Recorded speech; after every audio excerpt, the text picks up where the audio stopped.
Hello, everybody. Welcome in. Hopefully, you're hearing me all right. Hold on one second as I get set up here. Let's go with this. All right.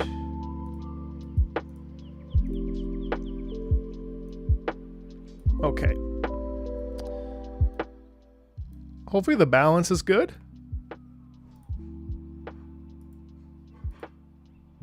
I'm live. Hey, everybody. What's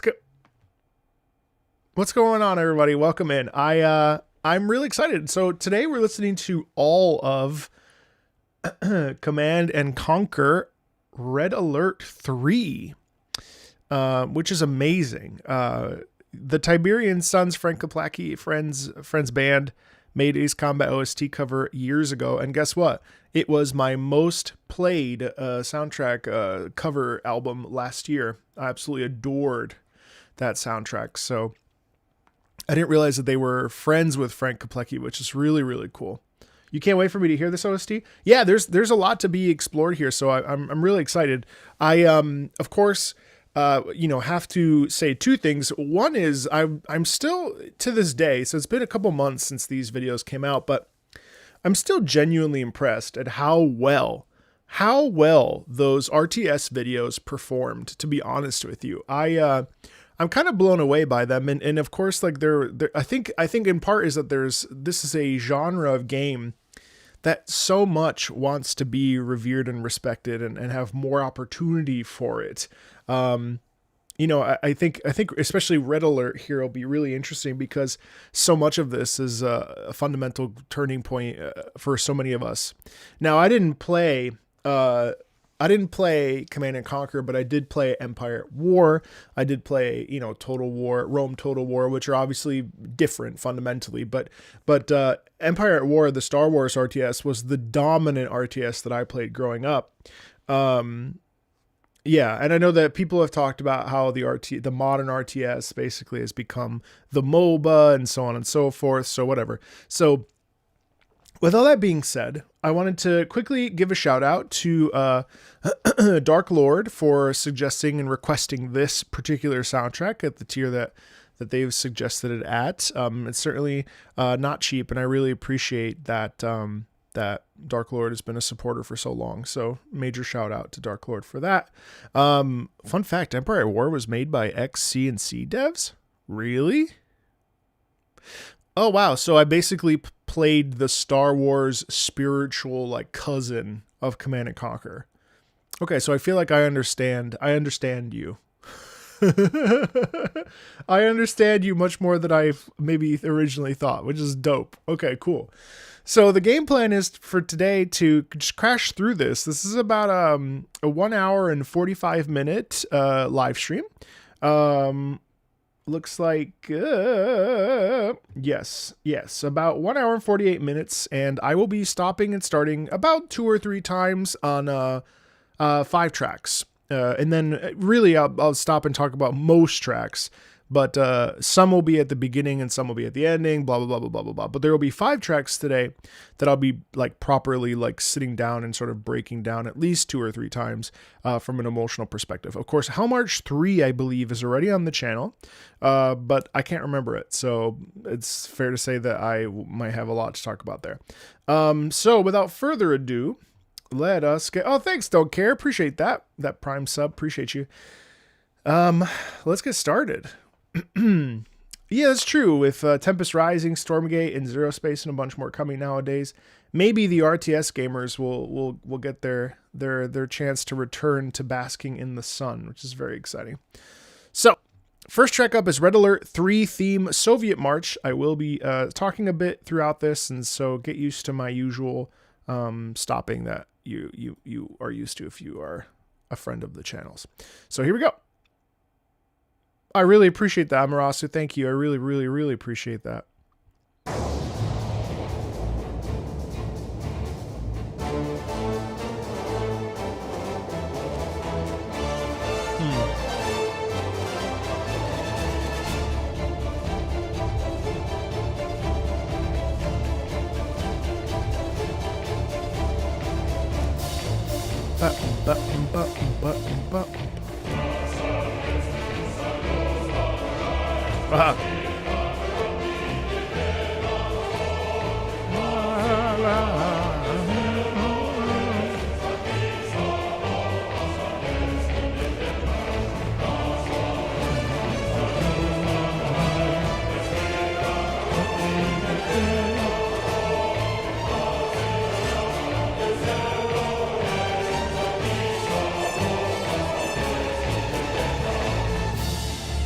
Okay, so I love that. Like, so obviously, like, that is such the quintessential, Russian army chorus type vibe, which is very strongly dominated by, male chorus specifically. And one of the most beautiful things to me about Russian music in general, this is sort of deviating from this slightly, but is the fact that oftentimes even the happiest of songs has a twinge of sadness in them. And the sad songs are truly, truly, truly sad. Tchaikovsky, Rachmaninoff, Mussorgsky, Glinka, the list goes on and on and on. The Rachmaninoff, I think I said, the sadness that pervades this music, even though this is a military march, obviously, you've got the snare drum and the percussion and all the typical stuff that we would, associate with this kind of a song. It's amazing how this music still has an edge of like sacrificing oneself to go into battle and while also being a military force that's strong and capable and will obliterate its enemies. I find the mix and match there to be kind of interesting. And I don't know if you're picking up on any of that subtlety, but I find it really cool that it's not just, Good afternoon. Almost 2 years. Wild. Oh my God, Zav. That's insane. Almost 2 years. That's crazy, Zav. Thank you so much. I appreciate you. Wow. 2 years. 21 months. That's insane. Oh man. I'm getting old. Yeah, and I think that really comes across to me in the strings too.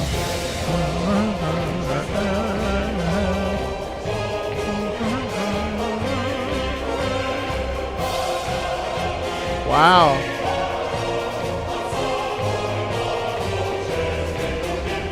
Okay, I freaking love that. All right, wait. Let's go back. Check out how cool it is when the tenors go up into the upper register. So they're pretty much singing, everyone's kind of in unison here. But then check this, how dope it is when the tenors go up. Again, this is the power of the tenor voice, the highest of the male voice types. When you go up into the upper register, there's nothing like it. It's a very visceral, raw, almost supernatural experience to hear a man really be able to access an upper register that I find just immensely satisfying. It also feels so good if you really know how to do it technique wise. But check this out.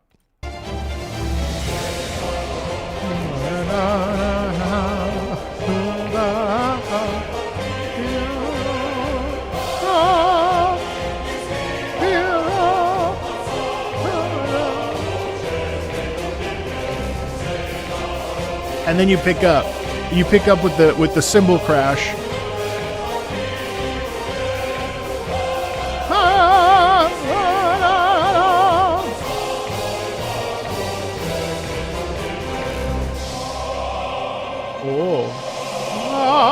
And that's cool too, because this is like a feeling of like almost not celebration per se, but this it's almost like love. And actually looking up the lyrics is kind of funny because it says, our Soviet Union subjugates the whole world like a gigantic bear on the east. Everywhere above the earth they will sing the capital vodka, our Soviet bear. To all of those around us, it's not worth your while. If we were to turn you to ashes, we thank you profoundly and bow to you deeply from the mightiest in all the world. Like it's got this like real like, we're gonna take names and kick ass. You know what I mean? It's very engaged, even in the slower moment. It feels very, it's the Russian bear. It's very, very, very confident in itself.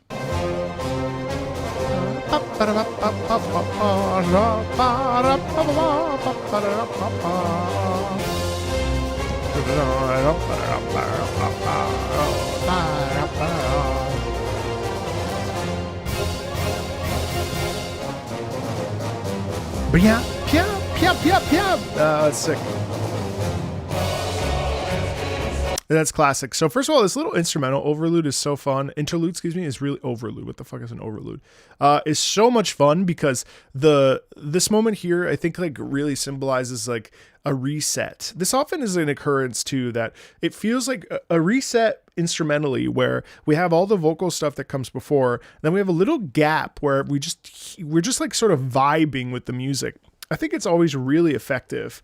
And more than anything, I think that the interlude there really sets up the, like, I don't know, like the sort of the nuance of like the possibility of defeat, you know, like, oh boy, you know, what if, I don't know what to think, you know. Good night, Kefka, sleep well. So I just find it immensely satisfying that we have this beautiful interlude that's still in the same rhythmic identity of the piece, but there is this degree of stillness behind it, as if to say, like, you know, well, we may be a powerful force, but, you know, we can also sit back and just enjoy our bears and our vodka. You know, there's this sort of dialed back quality that's really fun. And then we get the classic key change, which is always amazing.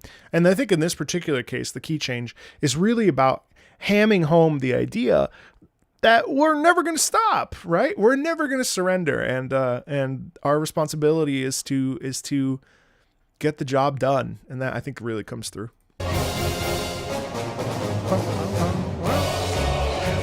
Right, it's the same words and everything.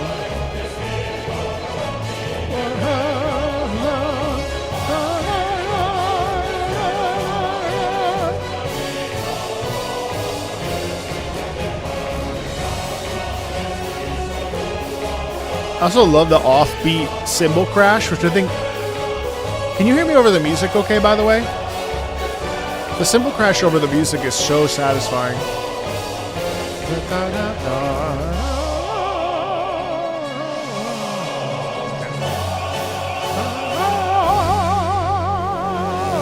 And then we have the classic swell into the end of... Levels are okay, cool, thank you. I'm just getting used to everything.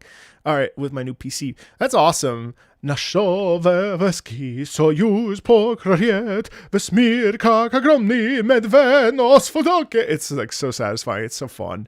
Oh man, that's really cool. Low key would cover the shit out of that. That's so much fun. I really like that piece. All right, Hell March 3. I think I've already done a very, very, very, very in detailed video of this. Hey Darth, what's up? Welcome in. Don't stay up too late. Let's check out. Sorry, Hell March 3. I think have I done a video on this? Hold on. Have I? Hell March 3. Marco Meatball. I think I did. I did 2. No, I did 2. So 2. Wait, no. There was one more that I did.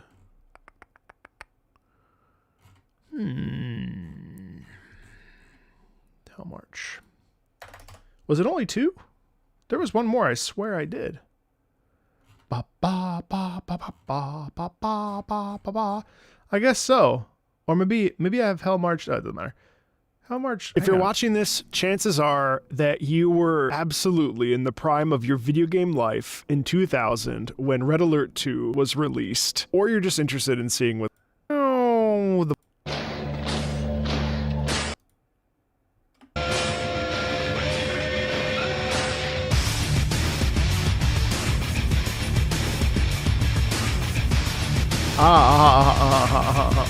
That's right. Okay, I'm really excited to hear Hell March 3 then, because I don't think I've ever actually heard it.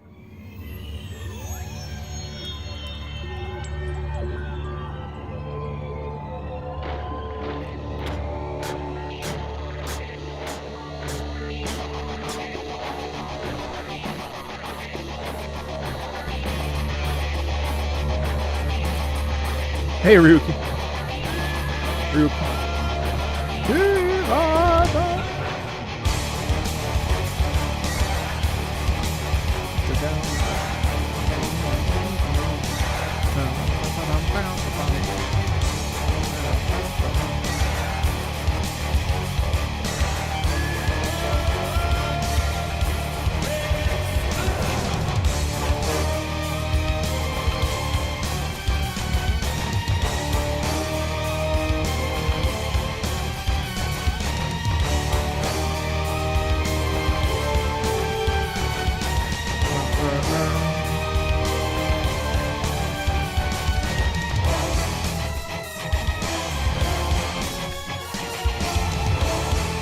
Yeah. So yeah, I actually think I like this as well more than Hell March 2 and I think Hell March 1, in that there's a little bit more viscerality with it, and it's probably because of the enemy that you're playing as, or like the viciousness here. But I find it really interesting how there's that and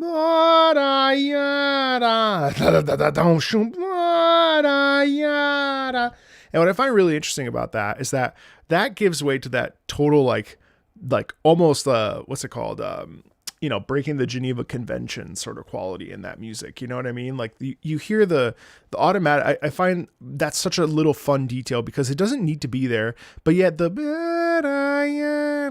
it makes me think of this, and how here we like see, these the what are they called? Oh my God, the blimps, the freaking oh God, what is the name of these things? I keep thinking Heisenbergs. No, the Hindemiths, Hindemiths, Kirovs, the Zeppelins. Thank you, Hindemith. What the fuck? Hindemith is a composer. Kirovs. Anyway, Kirov airship. Okay, yeah. So like, there's a viscerality, a brutality in that. And again, just to like, not to spend too much time on such a tiny little detail, but I think like a little detail like that is just so fucking awesome because that separates it. Now, on top of that, what's also really dope about it is the electric guitar, right? Now, we get that throughout Hell March 2 as well. Obviously, we just re-listened to it just a second ago. But the guitar continues to drag that essence of like power and strength and military might and like tenacity, brutality, right? And also the fact that like take no enemies, take no prisoners and destroy the enemy, right? Like that's the thing. That's just in like the electric guitar and the strings. You know what I mean? Like so much little stuff there that produces such an amazing feeling of like badassery, you know?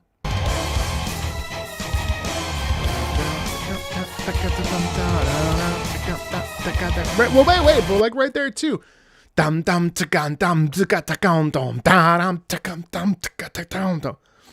thing.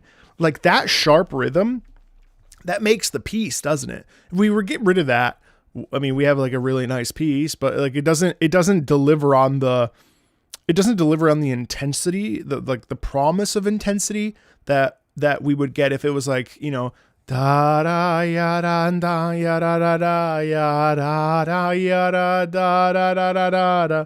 Now what I just did was manipulate the tempo, make it a little bit longer, so stretch it out. But having the tempo be as tight as it is, have the rhythm be so, that just really lands and works, right? Dope piece. Oh! See, but that's dope too because what is that doing, chat? That's driving, right? That's a driving force. We're pressing into the sound. Triple it. You know what I mean? Like it's just pineapple, ba ba ba ba ba ba ba ba ba ba. You know what I mean? Like again, little musical stuff like that. It's just like what? You know what I mean? Like it's an amazing feeling to feel like you hear like the machine guns or the bombs or whatever going off in the music still.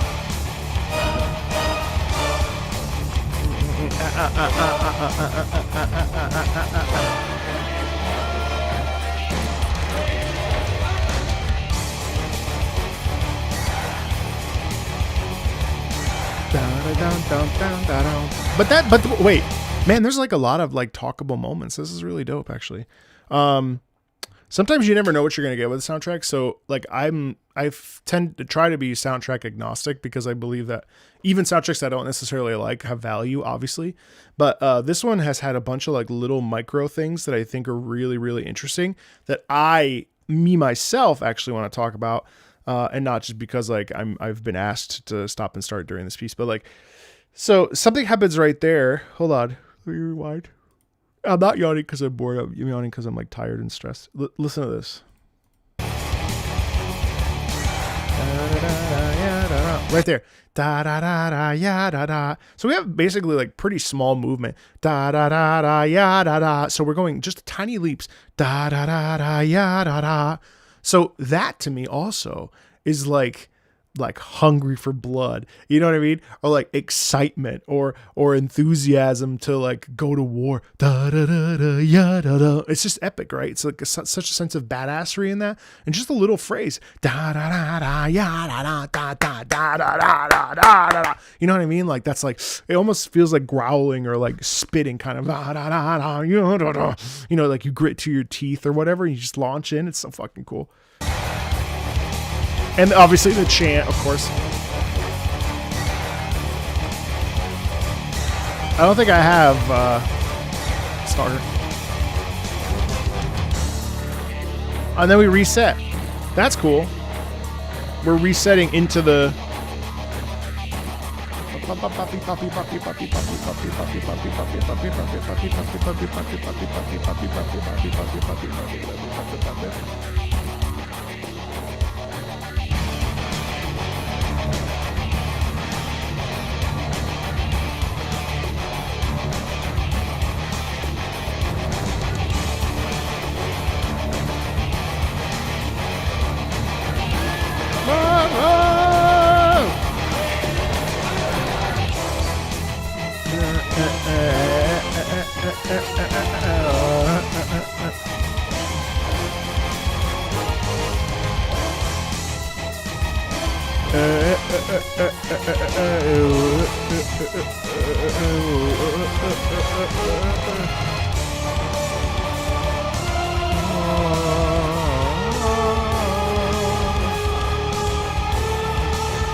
Yeah, and I love how it actually dies down at the end. So it like, because essentially that like kind of assaults your ears for like, you know, what's it? The track's 33:35. So like there are a bunch of moments in this track that kind of hit you, and to then have it kind of pitter out, bang, it's just nice, you know, because it's less of that viscerality and more of just like the satisfaction of having gone right and arrived in a situation, arrived in a place that you need to be, or you know, what have you. I'm so sorry. I'm not yelling because you. Ah! All right. So Grinder 2 is next, not to be confused with Grinder the app.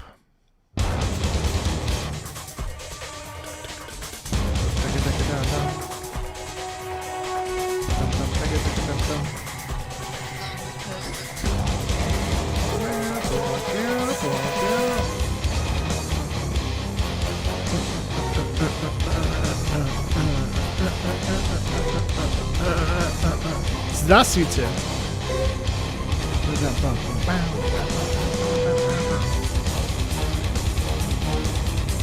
Jesus.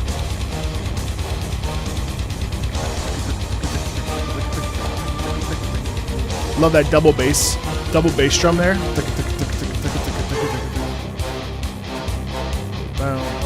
Wow, cool horn there.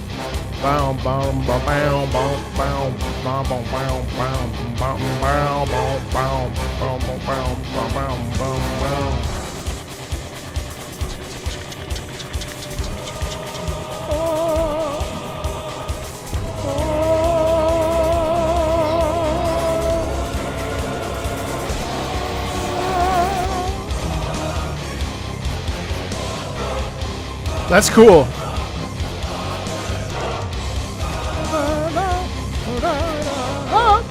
Nice hit.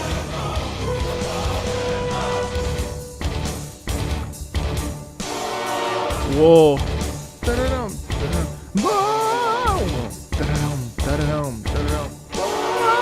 Love that little like hit there with the vocals.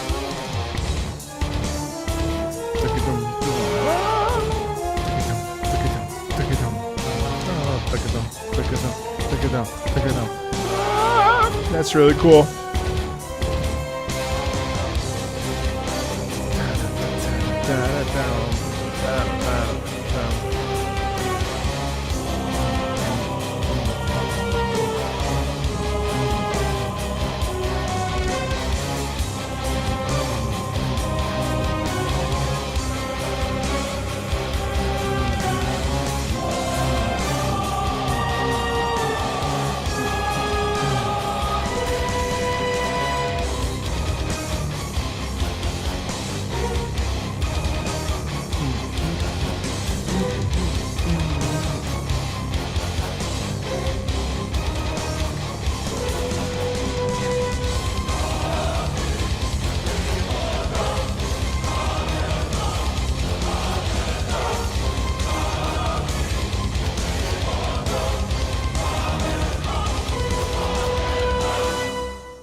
actually love that. So I mean, some really cool stuff in there. Mostly, I mean, I think the focusing on the double bass drum there is so fucking cool.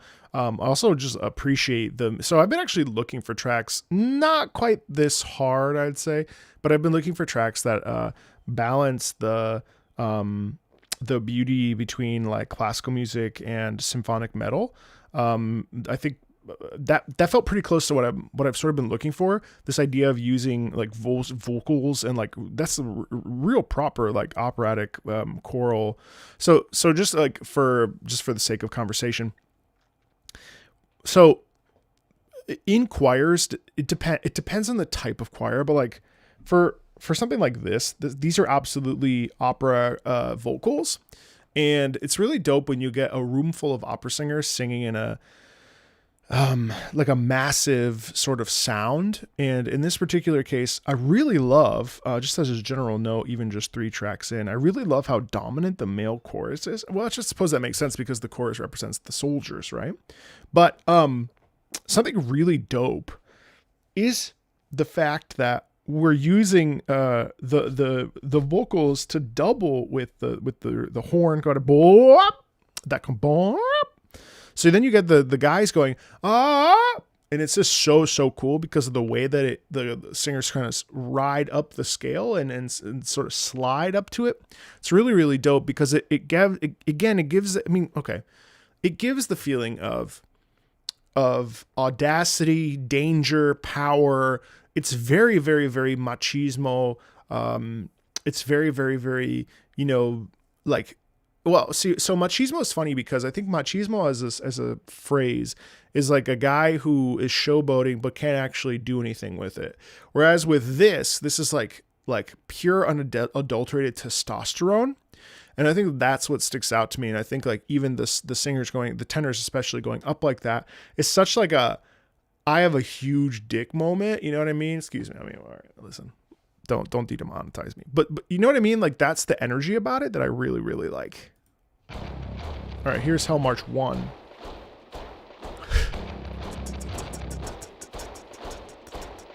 Viva!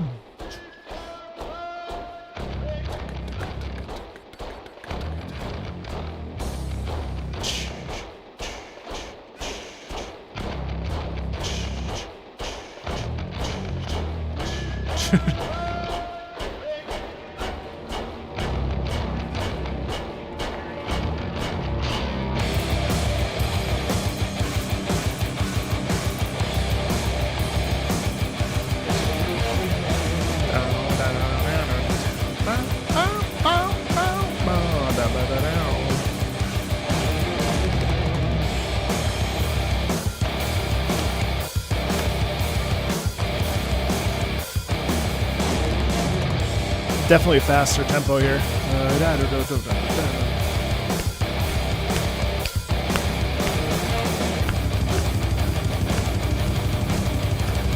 I absolutely adore that double bass. Holy fuck.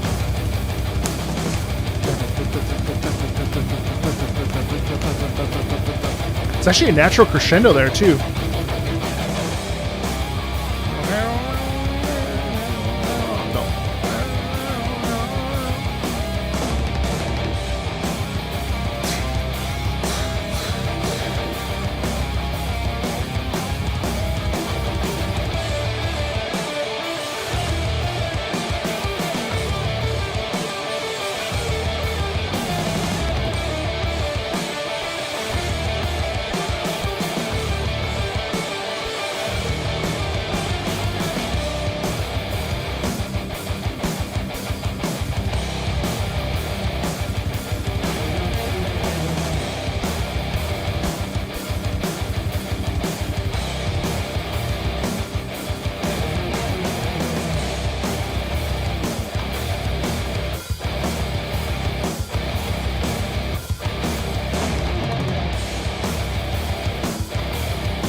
Wow. So that's dope, man. I mean, it's just such a great track. Now, I don't know why Help March 1 is in Red Alert 3. I don't know if it's like a remixed version or something. I don't remember what the original sounds like, but yeah, it's just sick. I mean, it's just like a sick track. You missed Grinder 1 already. I'm not sure if there's another Grinder. Time Machine.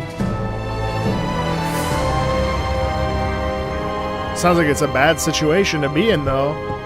Wow, it's weird how this is like purely orchestral. Also, amazingly, that sounds really good.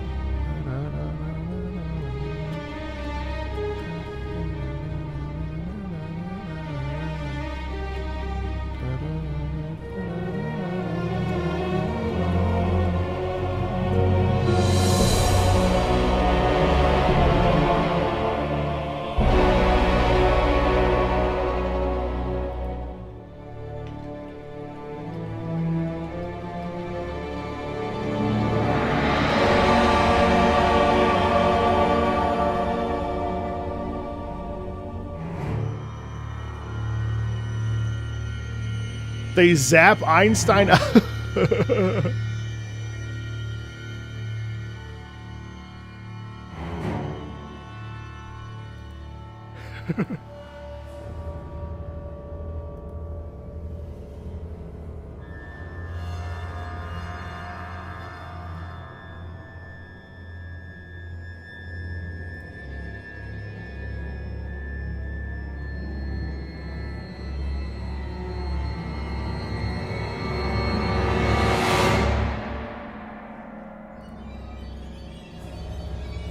Oh no, not the creepy strings.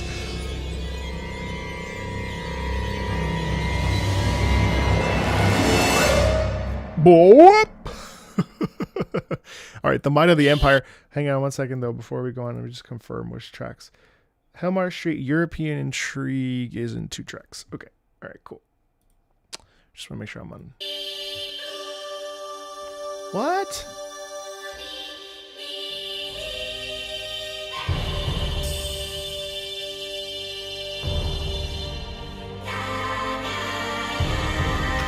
Wow. This is dope. Oh my God.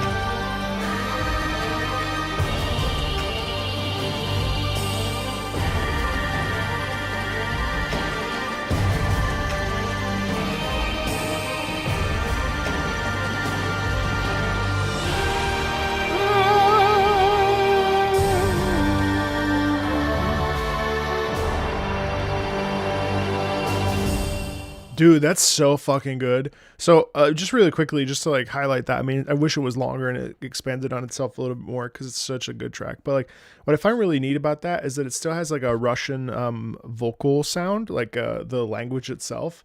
It reminds me very much of the Slavic songs that we hear in, say, The Witcher 3, which is, you know, a very Polish influence. So not dissimilar, like, you know, that sort of that part of Europe sound is really, really interesting. It's got that, they call it white voice singing. And I think like that, it's so pointed, it's so nasal. And I think it really delivers on the sort of, otherworldliness of the idea of Einstein going back in time or the Soviets going back in time or whatever, going back in time. And it's just like, so, I love how pointed that is, and I love how visceral it ends up sounding. Also, the percussion in it is really, really dope. Yeah, the Bulgarian chorus and all that stuff is like so satisfying. Just really dope. All right, Red Tide. Sounds like something from Punishing Gray Raven.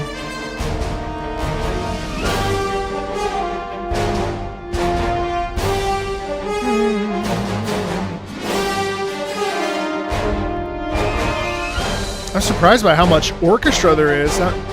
There's more syncopation there.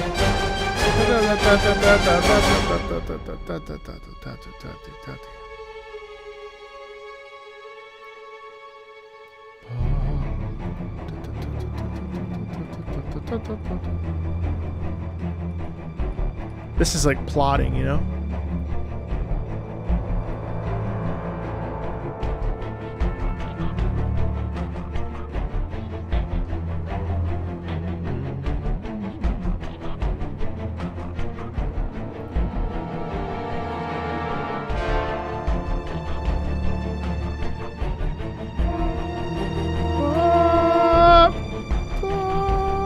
Oh, okay. Oh.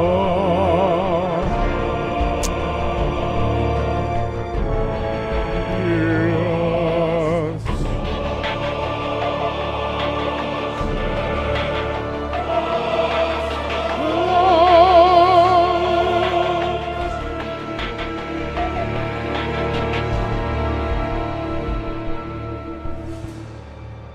I love the synth in there. You get a little bit of like the 90s, like thousands sort of like synth in it, but it's so rich. I mean, it's actually crazy how rich this is, and vocally that's so cool.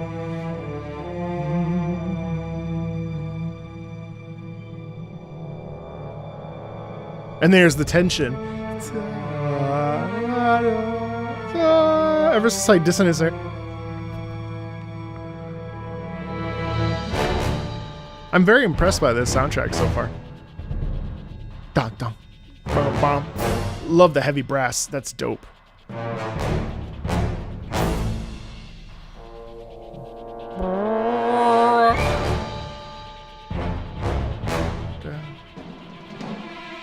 Tremolo strings as they kind of.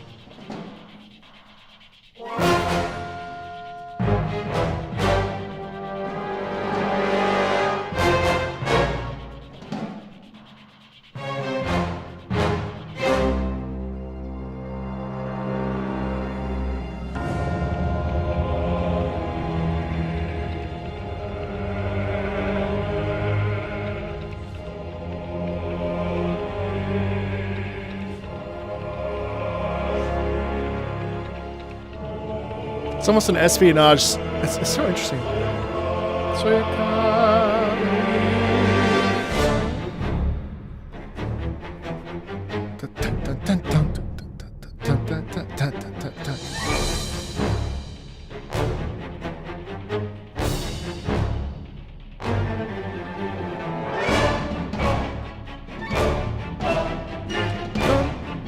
Nice.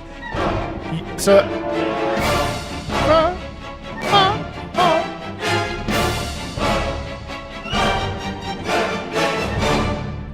It's so cool because this track really reminds me of something that you would get in like a stealth mission, because there's a little bit of tension in it, a little bit of like, now there's obviously momentum, but most of it's about like, to me, it feels like, you know, wandering around and I picture Solid Snake in this, you know what I mean? Or I don't know, there's like a quality about it that's very, like tension. Most of it's tension building, but was really dope. There was a little detail that happened near the end here where the chorus, as it was climbing up, was actually being doubled by the flute, which I think is really interesting because the flute is in the upper register, you know, and to have the 2 octaves lower, have the, well, in some cases 3 octaves lower, having the men there in the same movement, I think enhances and sort of does a great job of like highlighting the importance of that. It's really, really, really cool. I mean, it's like, it's crazy. In this mission, you defend Leningrad from the Japanese Navy. Whoa. Yeah, so there's dynamic music, but yeah, that I've been made aware of, but I think that's dope. All right, European Intrigue.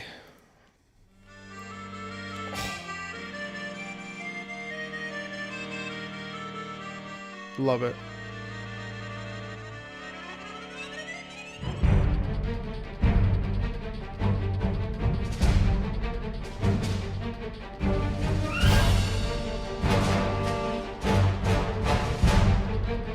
Bum.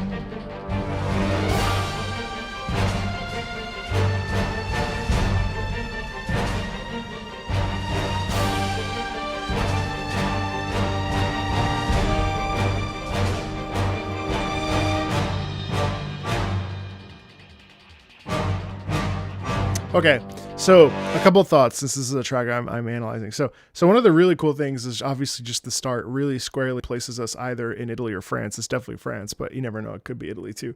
And one of the things that I really like about this is how suave the accordion sounds. And then on top of that, the sharp brass, that's the like, to me, that's like the the slow ramp up onto a beach or something. Like this is not the thick of the battle. This is this is the approach. Thumb, pa bum, pum. You know what I mean? Like there's a quality of like entering versus taking right away, which is really sick.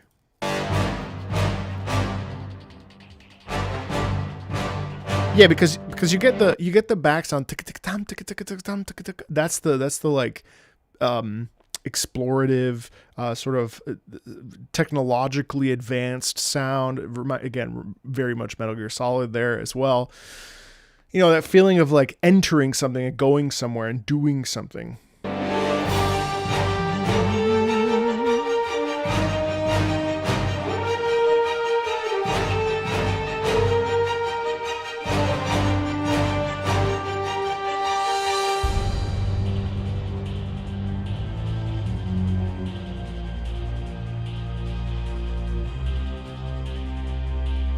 You can just hear like the size of this. You hear the size of like a giant shark or a giant whale.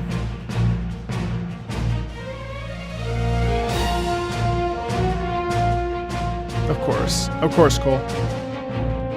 Da, da, da, da, da.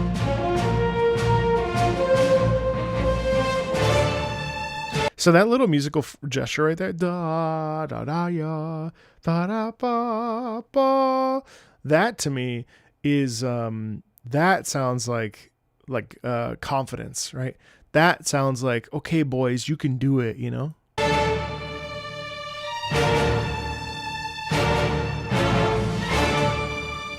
Ba ba ba do ba do ba do. Love this emphasis. Dum, dum, dum, dum. That's cool.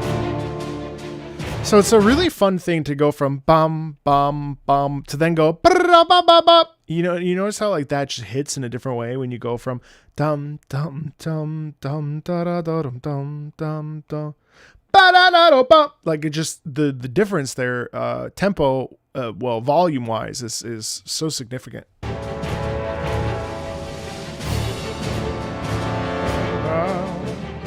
And then these swells are so like delicious.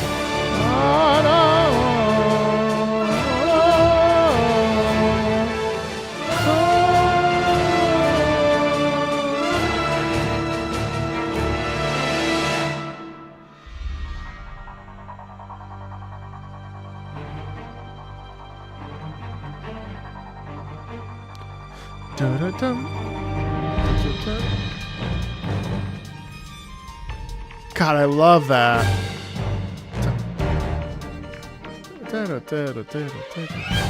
And this is the opposing faction catching up to them.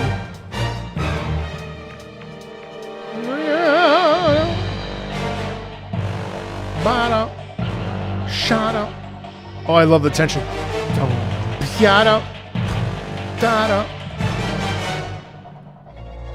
I love how in that moment it's almost like the Swiss, I guess, come up to them, and then you hear this like you know what I will say?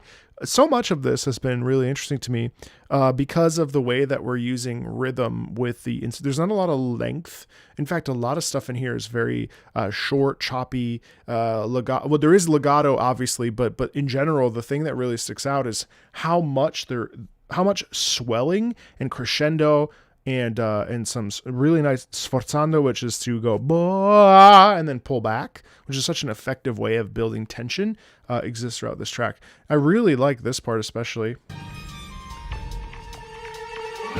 It almost feels like a sniper on the Swiss side looking and seeing them and then being like, holy shit, you know what I mean? Like, and then they are immediately launching their assault. Or skirting away from them or running away, you know?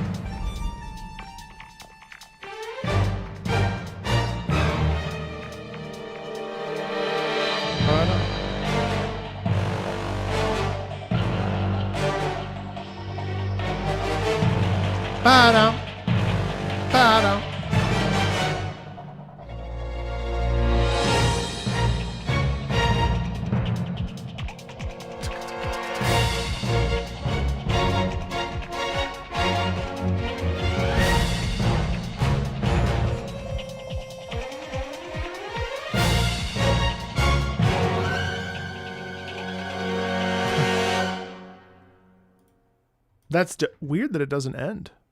Okay, yeah, I love that track. That track was great. So far, I've honestly enjoyed every track we've listened to. Red Rock from Mother Russia. Thanks, Devastation.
Definitely Stoner Pinks in the background, yeah.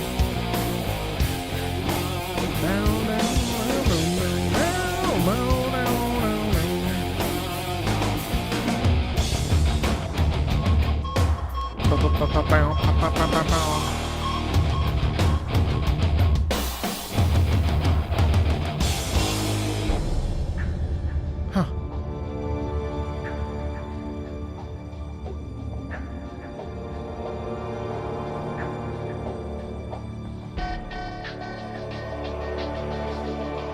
Man.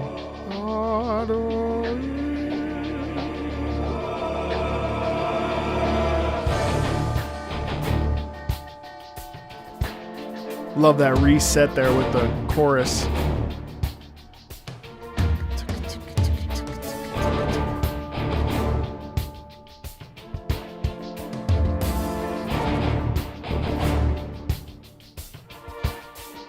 And then the like horn.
Love the strings and the way that we got the sharpness and the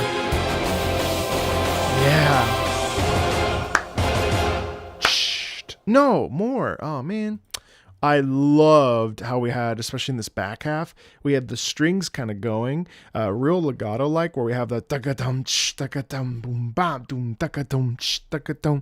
that track was really nice because it kind of had this natural like slow build to it, and even though it didn't necessarily go really far, it still gave us a window into like Mother Russia's like plans in this sound. You know what I mean? Oof, that was dope. A hell of a threat.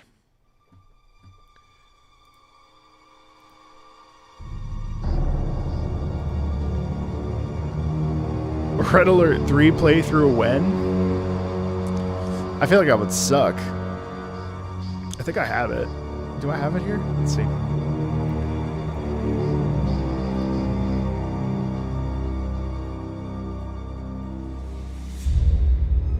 There you go.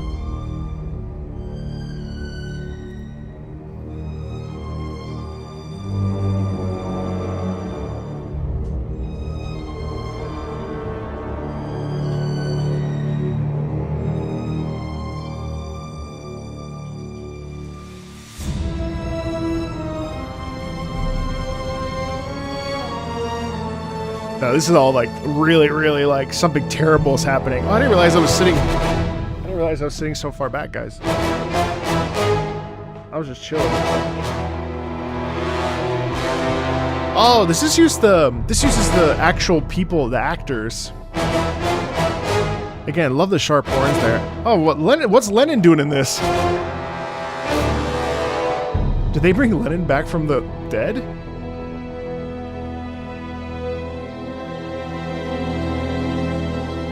Hello.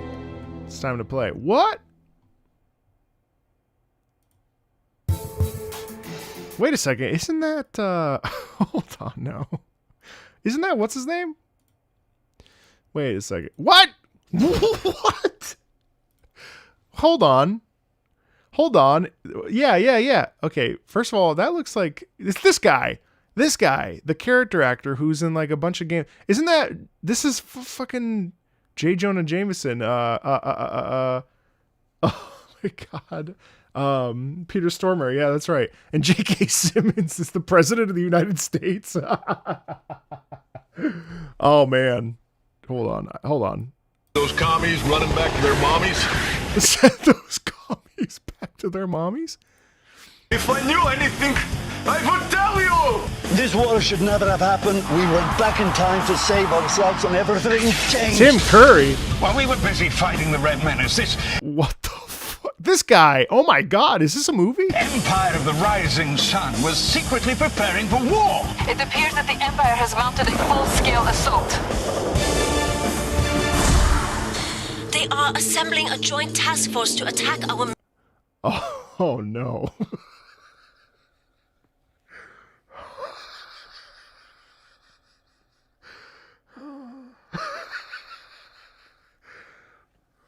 mainland. You will bow before That's fucking, oh my god. us, or you will cease to exist. This is unbelievable.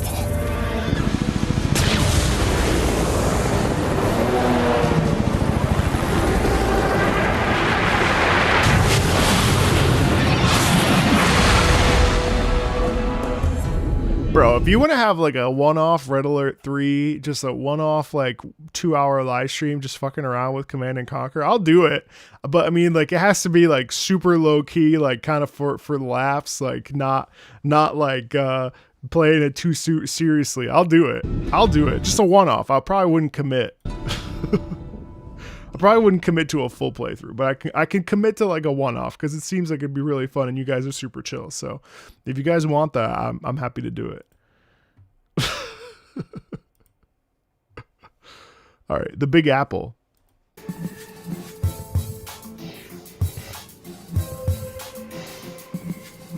No, I would definitely play single player. I won't want to stop. I don't know. Oh my god, of course this is the Big Apple. Oh, that's hilarious.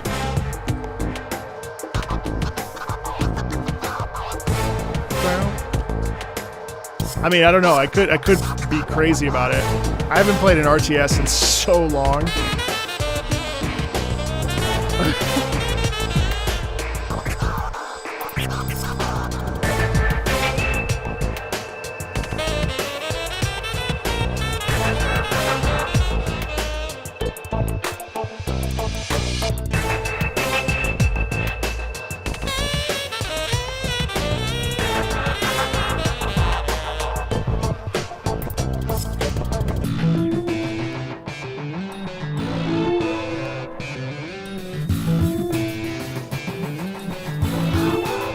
Oh yeah, I heard good things about Asian mythology.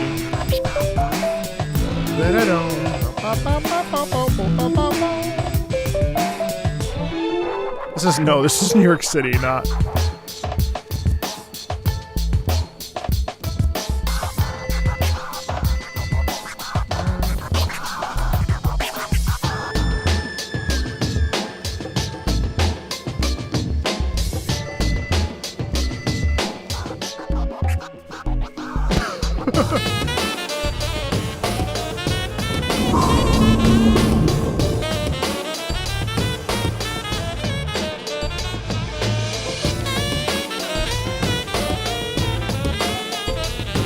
That's terrific.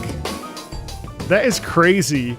Like the sort of like imagery, the musical imagery of like New York City and the mean streets of it. You know what I mean? Because there's a degree of acid jazz, kind of.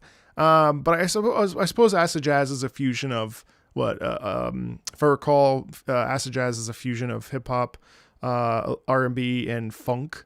So mixing and matching. That's really crazy that was the sort of like musical idea. So just to clarify, so this is all Tim Wynn, right? Like this isn't Frank Kaplecki, right? Frank Kaplecki was Hell March 3. Oh, there's lots of composers. James Hannigan, Tim, Frank. Cool. All right, so let's check out Battleground of the Bear, and I'll be stopping and starting as we go.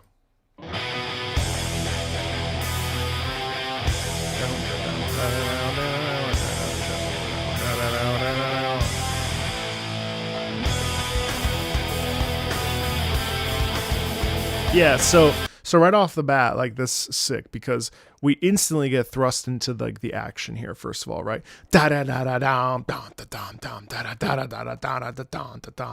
So this is all about, well, the battleground of the bear is in the title. So I mean, this is the moment of action, right? You can hear how there's an intensity right off the bat with the not only the rhythm but also just the electric guitars riffing in the upper middle register, really sending home the idea that it's like time to take names and kick ass. You know what I mean? Tim just composed the latest Final Destination film, which just came out. Yeah, it came out like this Friday.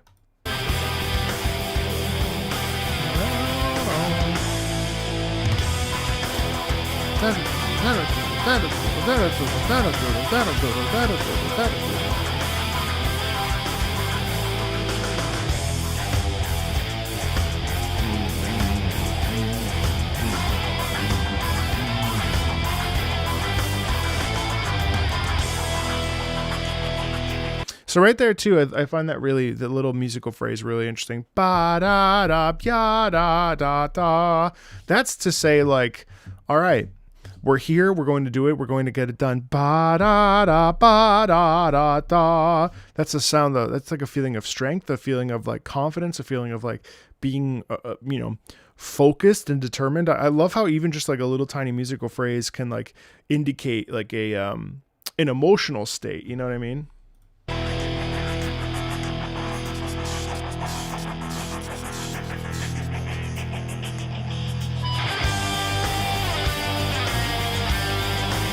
And then it changes keys.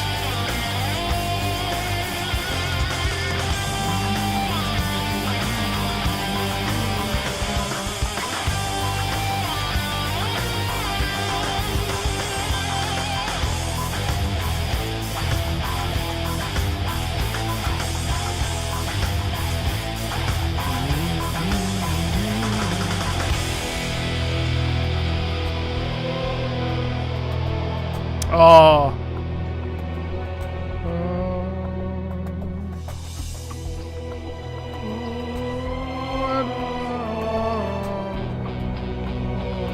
You know, it's funny because it really dials back here, and I find that kind of interesting.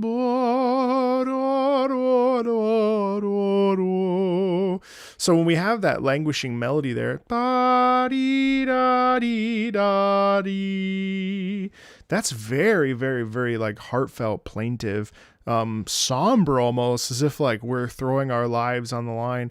We are, pouring ourselves out, and we are going to die on this battlefield.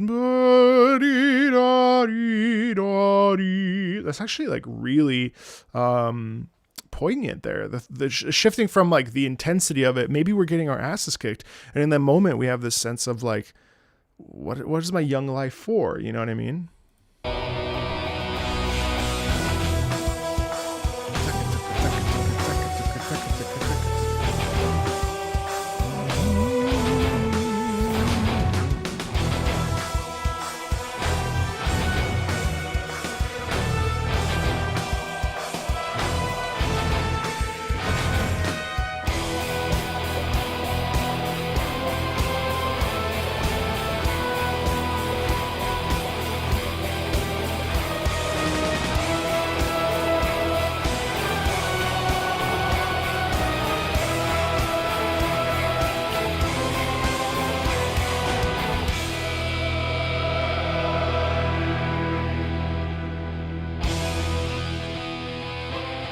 And there's a shift there. That's cool. So it's interesting because it resets, and then it's interesting how it goes.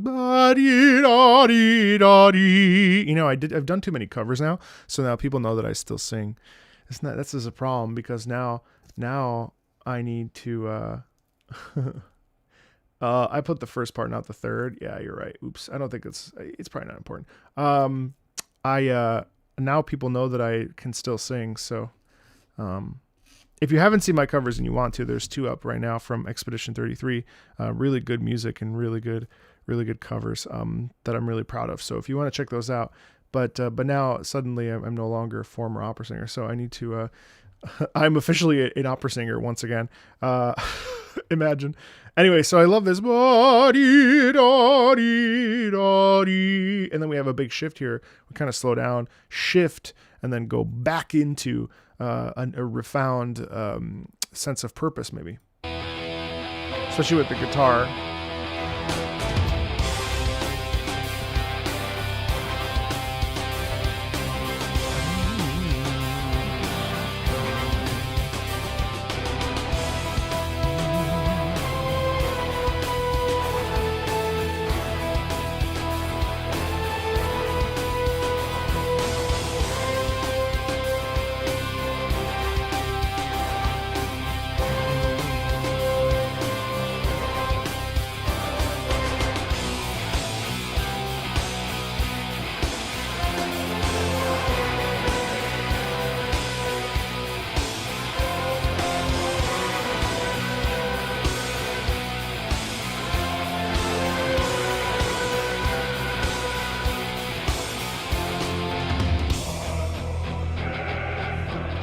Wow.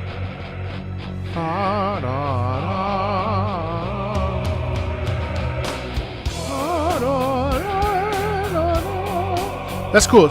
So I think this is really effective, just like for the singers that want to know a little bit more about this. What I find really dope about this is the fact that we have octaves. So we have the lower brass. So it's funny, historically speaking, yeah, I just went like total nerd mode. Historically speaking, I went full nerd. Historically speaking, historically speaking, how many times can I say it? Russian basses, Russian singers are some of the most prolific basses. Fyodor Shiliapin. There's a couple others that aren't coming to my brain right now. If Fyodor Shiliapin being the most famous, I would say, in the classical world. There's Nikolai Gyarov, I think, was Russian as well. Point being, like, Russians have some of the strongest bass singers to ever exist. Now, a really good bass singer, oh my god, if you ever get the chance to go and see like a real like opera with a true bass, bro, I would so encourage it, because there's nothing like it.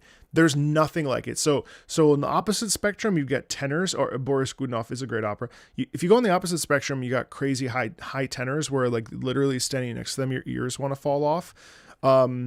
I used to be one of those, but I don't even know if I have high notes like I used to anymore, to be honest with you. I don't practice and I don't warm up enough to get my upper register back to where it is. And I'm always talking on my chords and vocal fry. So, my singing voice has definitely shifted lower, which is really bizarre. But that being said, the basses, their lower registers are so rich. It's crazy how cool it is when you hear like a real bass. So anyway, this is really fun and exciting here, because in this particular moment, we have the basses and the tenors octaves, so 8 notes above the other. And it just like fills it out in such a nice way, which is funny to say, because in order to fill it out, you have to have the third of you would need the third and the fifth of the chord in order to really have the sound. But what's really cool is that when you take octaves, which if you look at them, they'd be like this. In between is where you put the third and the fifth, because it goes, 1 back to 1 essentially on the piano, and then 3, 5. That's the fingering for the chord. So 1, 3, 5, 3, 1, 1, 1. That's the octave 1, 1. So here you've got it. And it has a ton of space because of how rich the sound is and how rich the vocals are, and because both the basses and the tenors are singing in their higher parts and their lower parts of their range. So they get a lot of beefiness in there. So you don't need the third and the fifth to sound rich. Do I make sense? Does any of that make sense? Any specific operas I'd recommend? For really great Russian basses, I would definitely check out Eugene Onegin. I've mentioned that one before. For great operas in general, I would suggest Tosca, and I would suggest I'll rewind so you can hear it. I also suggest La Bohème, Carmen,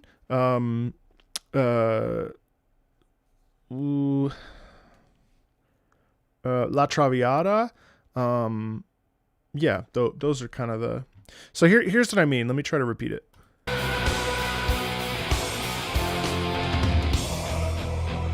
Right there. So you hear that?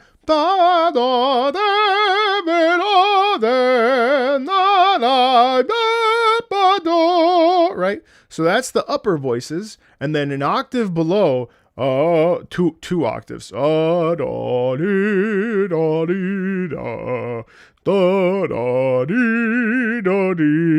just saw Turandot a week ago? Oh, that's awesome. You recommend Barber of Seville for beginners? See, I don't, because I've fallen asleep to it.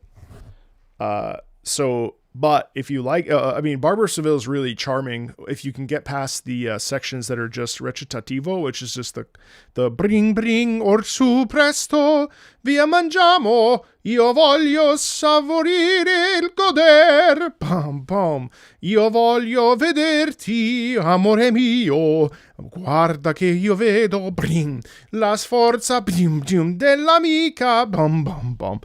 I much rather have things that are a little bit more through composed, but I totally get what you mean. Barber is a great beginner opera just because of how beautiful the music is and how funny it can be if it's done well. But I really struggle with it. I don't know why, but yeah, generally I would say Barber is a totally valid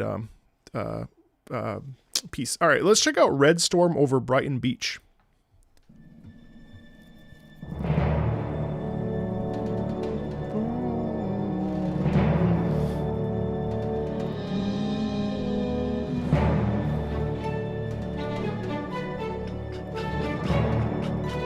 Wow.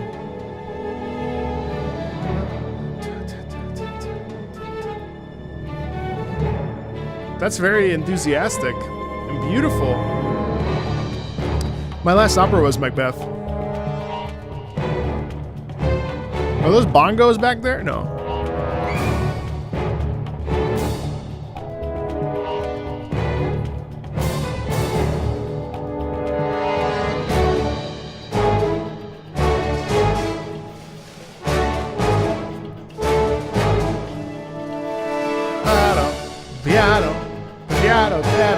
This feels like getting ready, you know?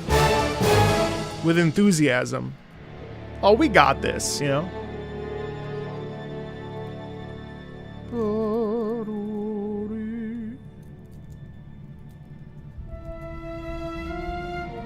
Brighton Beach is really beautiful.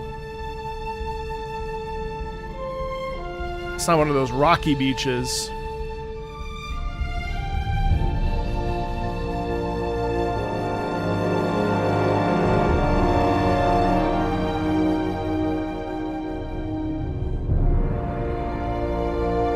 I love that.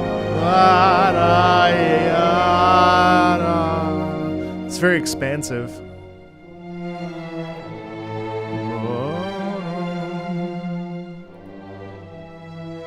Ah.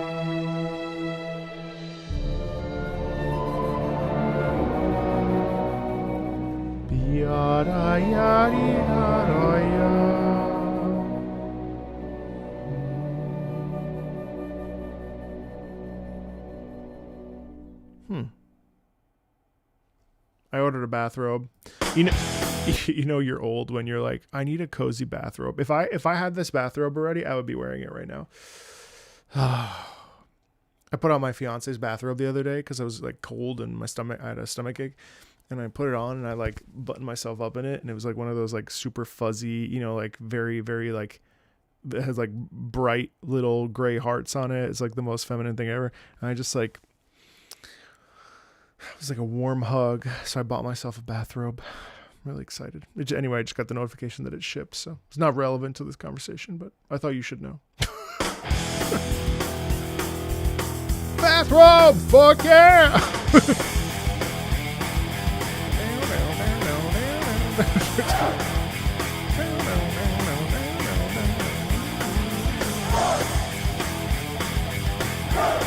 Again, more chant. That's dope.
Thanks, Emperor.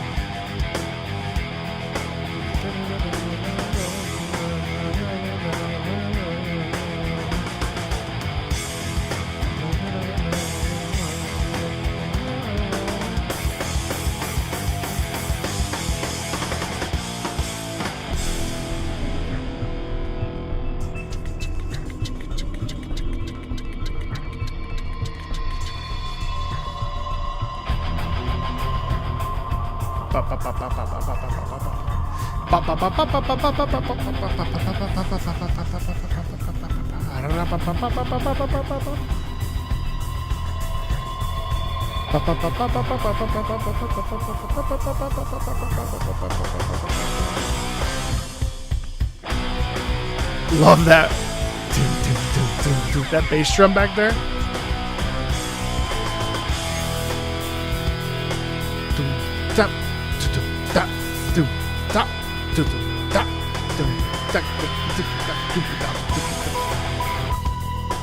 Oh, the sonar pings again. That's funny.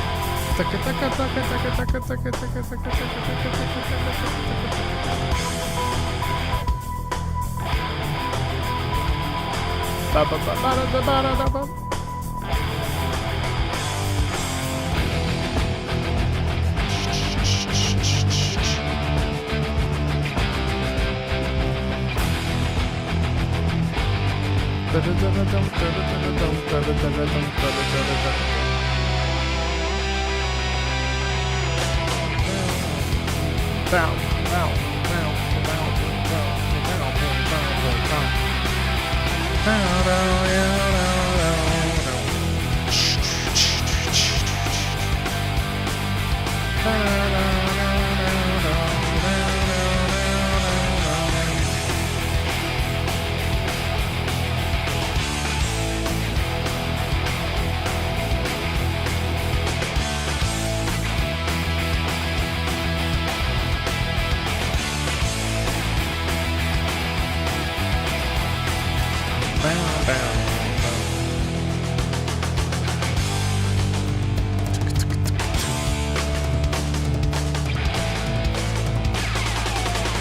I love that lick right there. That was sick.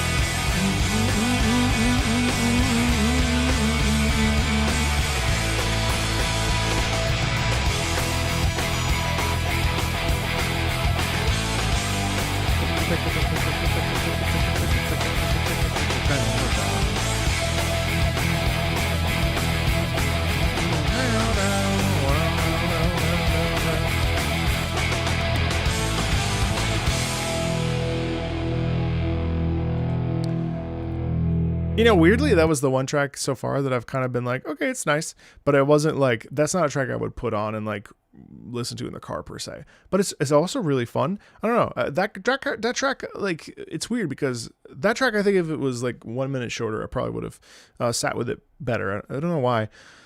I mean, still good, obviously, but Trouble in Mykonos.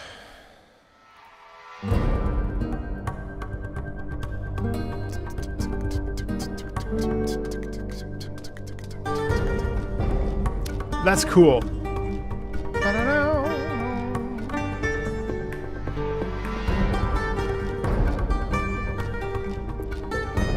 You can thank Patreon, Mr. Smarts. What's up?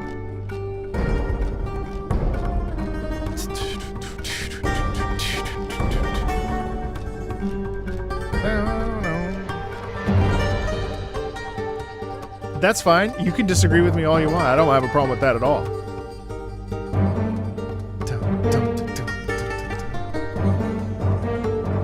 In fact, by all means.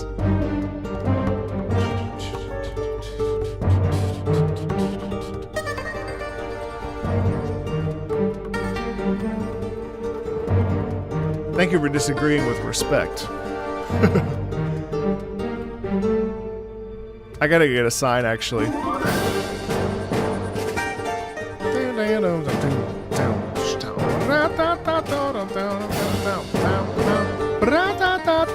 Oh, that's cool.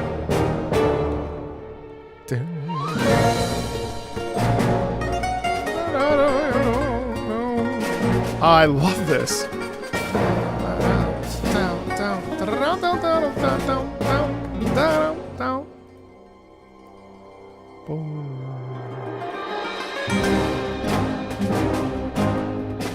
Rest well. Down, show, down.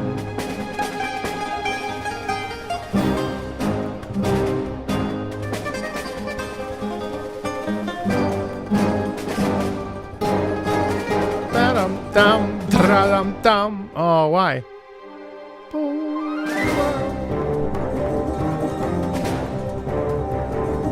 Dum, dum, dum, dum, dum, dum, dum.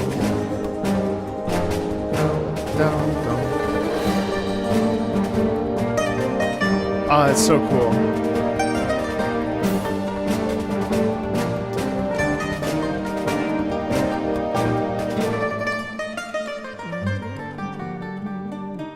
Reminds me of Ace Combat Zero. I could totally hear that. I love the man, I wish I knew what this instrument was called. Does anybody know, chat? Oh man, I wish I knew what that instrument was.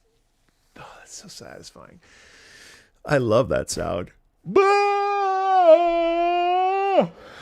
Sorry, I've decided that if I'm ever going to yawn, it has to be really big and expressive. So that it's not just like, but it has to be, it's not a mandolin. It's like a very specific Greek instrument. It's going to bother me. If anybody finds out, just let me know. 'Cause I love that sound. See, like right there. I was yawning. Creating PDFs for your class. That's great. What kind of class is it? All right. Next up is Bring It.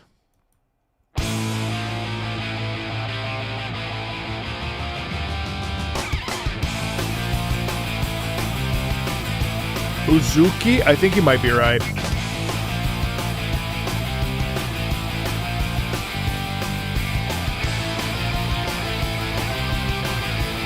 I think so. That was the new Twitch sound.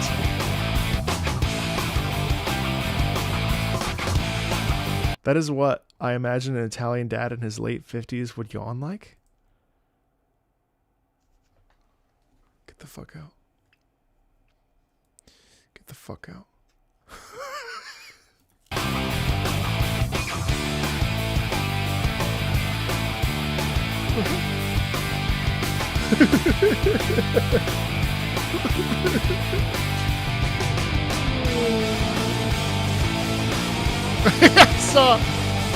I saw a video today.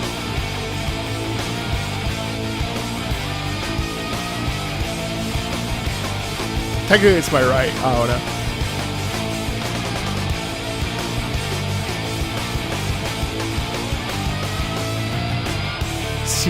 Kitara?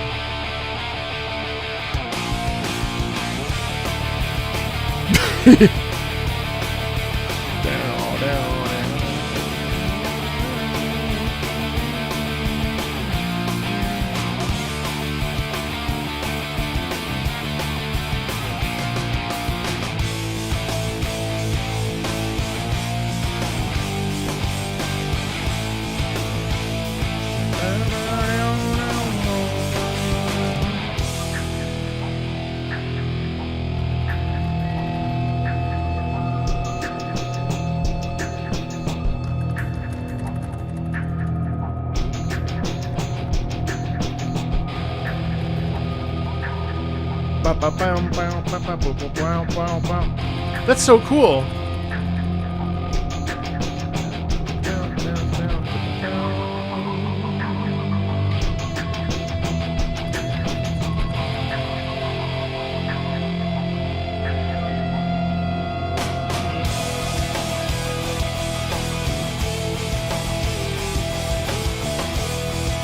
See, this is dope.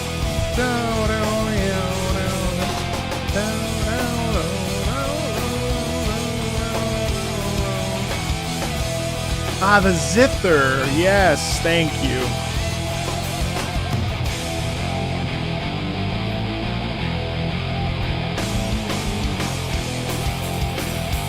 I think it's the zither.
See, I like that track, but it felt like it kind of got a little repetitive after a while. Again, we're listening to it in a vacuum, which is totally unfair to say that, because I mean, it's really hard. I think one of the things I've kind of learned over the years is listening to things in a vacuum is actually sometimes to its advantage and sometimes to its disadvantage. It just really depends on the context originally, but then also how solidly the track can then be extrapolated out of context.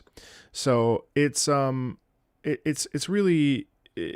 really hard to right, exactly. It's gameplay. That's the thing. Because it's a reactive piece within the game. It's really hard to be like, well, that track goes on and on and on. Of course it does, because we're not doing anything. We're just listening. And I think like it has its merits, though. It's important to listen to these pieces and like hear them and sort of, let them wash over you and stuff. But at the same time, also giving them the grace of recognizing that like, they're made for a very specific thing. Yeah. So, I mean, when I was listening to that, the thing that actually stuck out to me most was how clean this recording is on YouTube, which is crazy.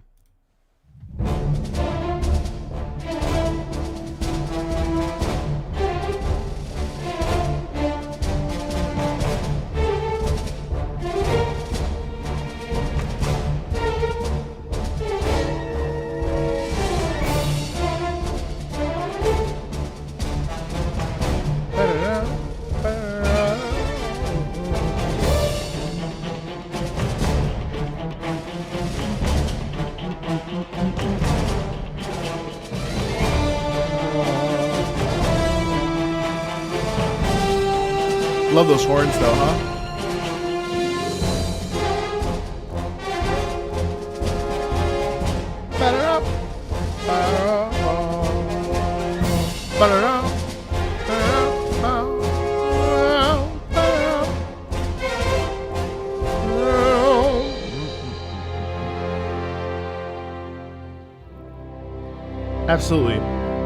Absolutely. No, and take my sort of thoughts with a grain of salt, because not only do I not have any nostalgia for it, so there's also that factor, but also like I recognize that we're listening to this in a situation where that's not what it's built for. It's not some of these pieces, not all of them, obviously. Some of these pieces are built with a specific role or job in mind, right? So it's really impossible to really have a strong opinion about something when you have to give it. See, and this is kind of an interesting thing that I deal with sometimes with the Non-Gamer React series, is that I'm presenting them something that we as gamers naturally would offer a bit of flexibility to, because we recognize that context matters for some pieces, not all, not for all. Some music does outlive the game, but we offer a little bit of wiggle room, whereas I feel like a lot of non-gamers will just kind of like be like, oh, well, that just repeated a lot, without being like, oh, well, I didn't realize that there was a purpose for it. You know what I mean? Hey, thanks, Emperor. Have I seen the intro trailer with Hellmarch? I don't know. We'll check it out later. Okay, Ackerman on the move.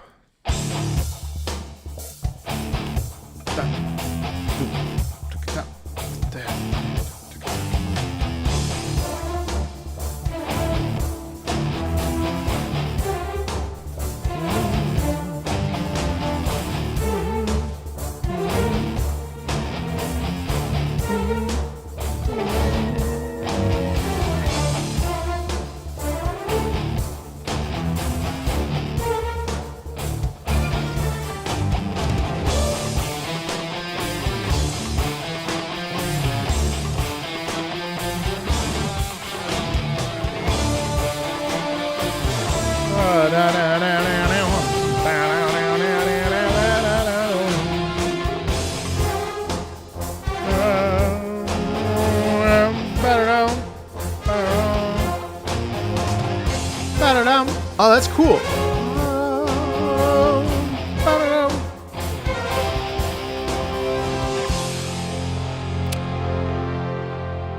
You know what's neat is that if you isolate that, that's that repeating leitmotif. Yeah, exactly. That's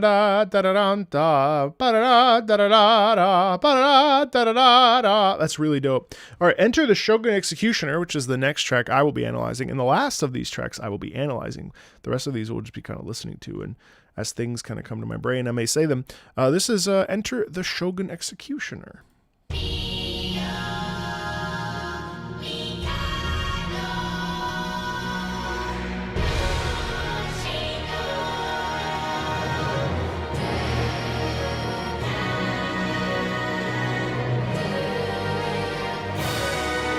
But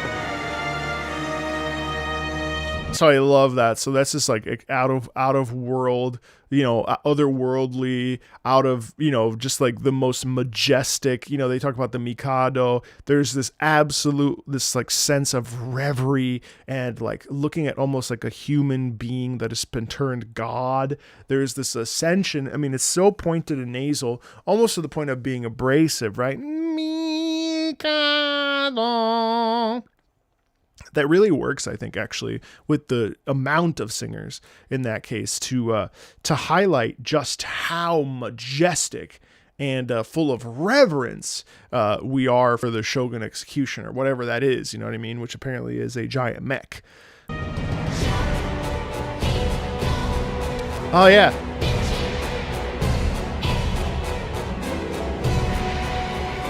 And see, it's really cool because it feels like on the one arm it has like that fire blast thing. You just watch the fire just like billow up,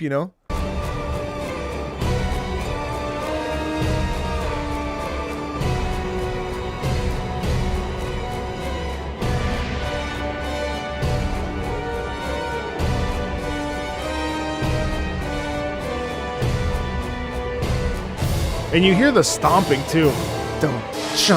Isn't it? So it's cool because we do the stomping in a couple different ways in this. We do the stomping with the cymbals, we do the stomping with the brass, we do the stomping with the drums.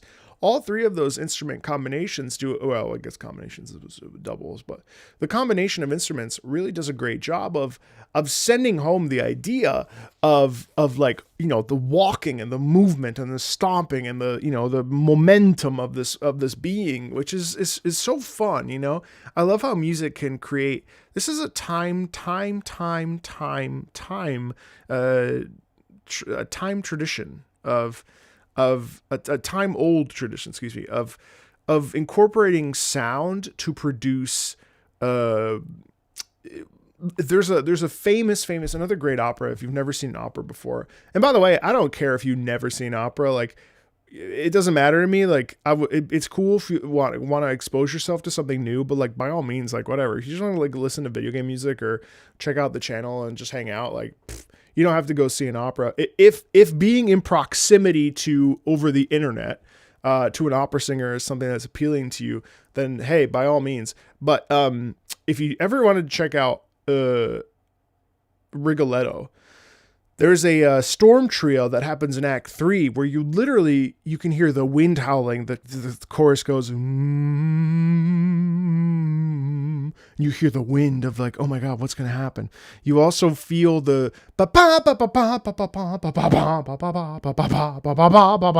you feel the like the percussion explosiveness of the thunder and lightning and like so using sound to create characterization is a thing that's been around for hundreds of years, and it's dope to see James use that in the case of the Shogun Executioner, which is dope.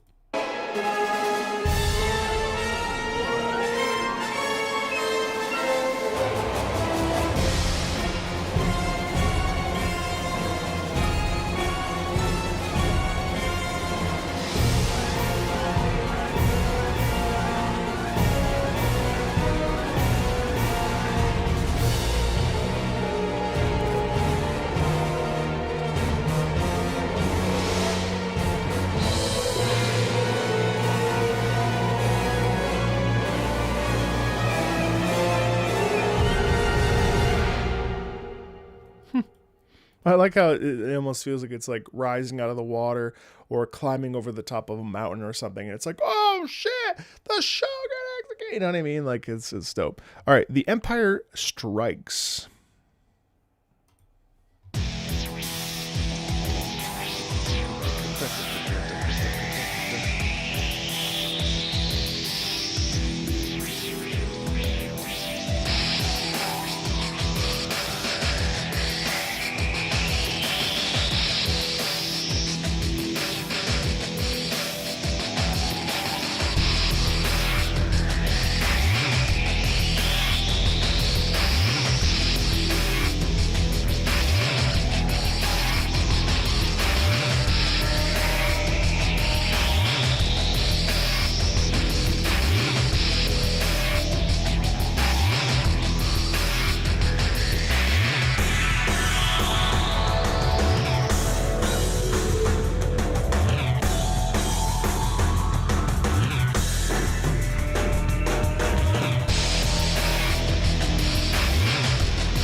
That's drum and bass, isn't it? Isn't it, guys? This is drum and bass technically, or no, it's not. Never mind, it's not. It's too slow. It has similar.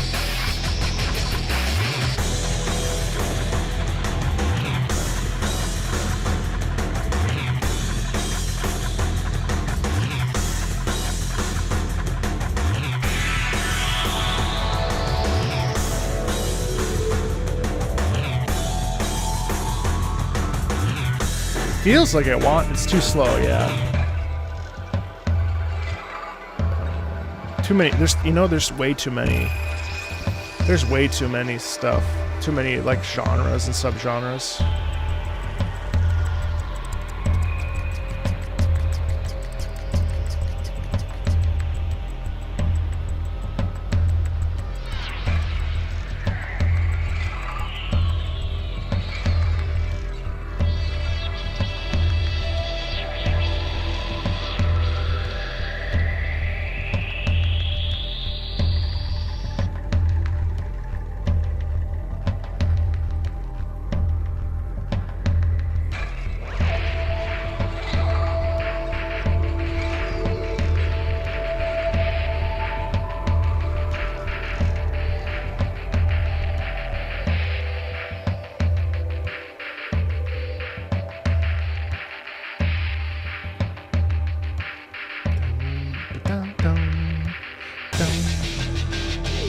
Love that.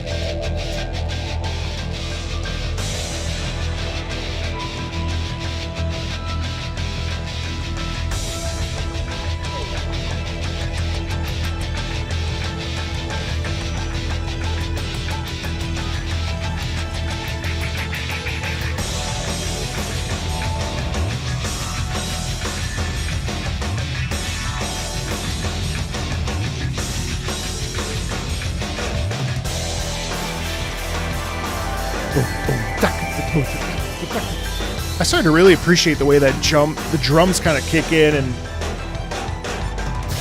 a good drum line is so awesome for like just like fueling adrenaline and stuff, you know?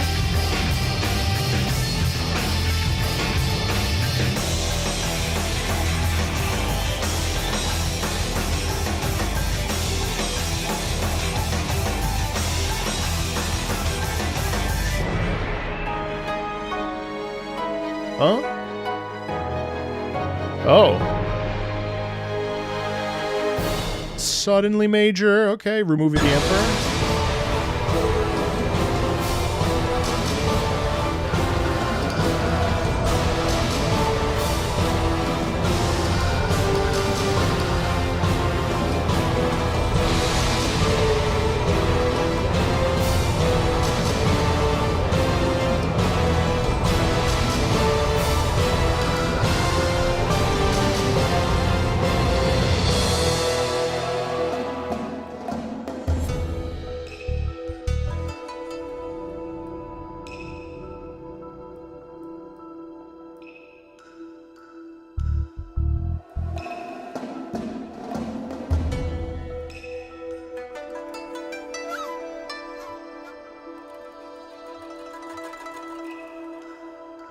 I really like how dialed back this is.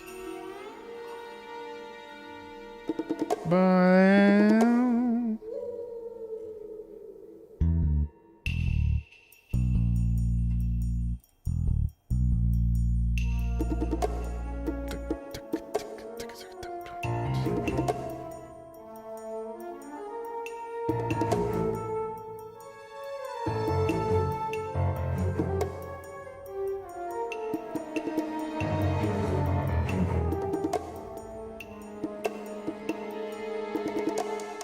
I love that. I gotta play Sly Cooper, by the way.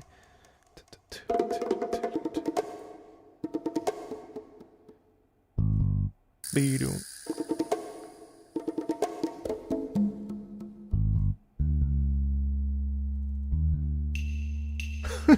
the bass.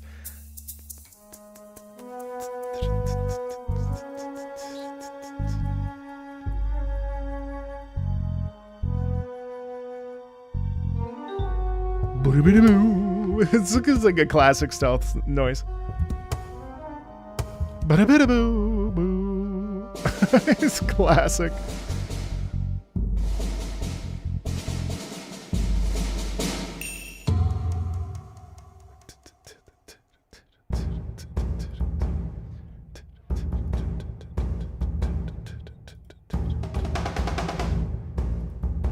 Terraria, bruh. I don't really like. I mean.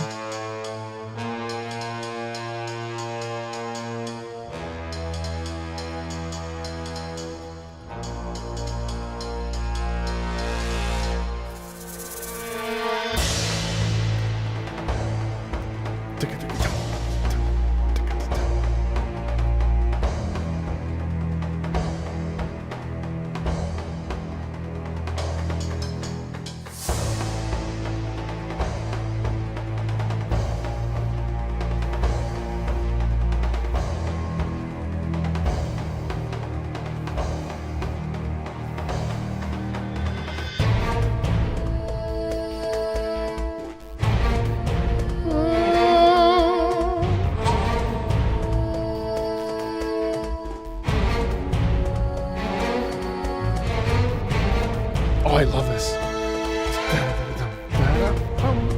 See you later. Solitaire. So much of that string tension. Dope.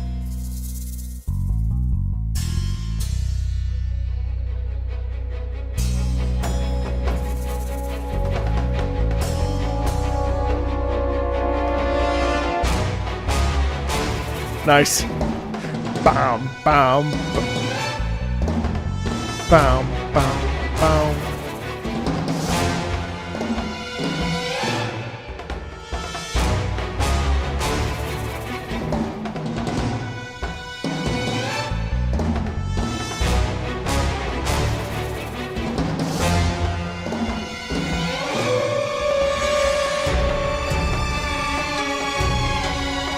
Ooh, I love that.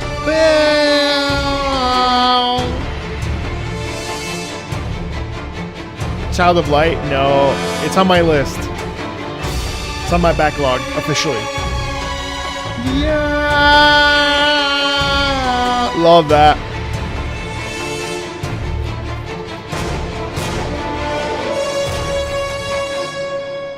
Love the way the horns go boom. You know? What happened? Damn, that track was over? Okay. The Threat from the East. It's so fun to also just listen to music, by the way. It's on my list, but it won't be on the channel because it gets copyright claimed. Yeah, thanks, Darth. I'm looking forward to just vibing with it. Thank you so much. Thanks for popping by.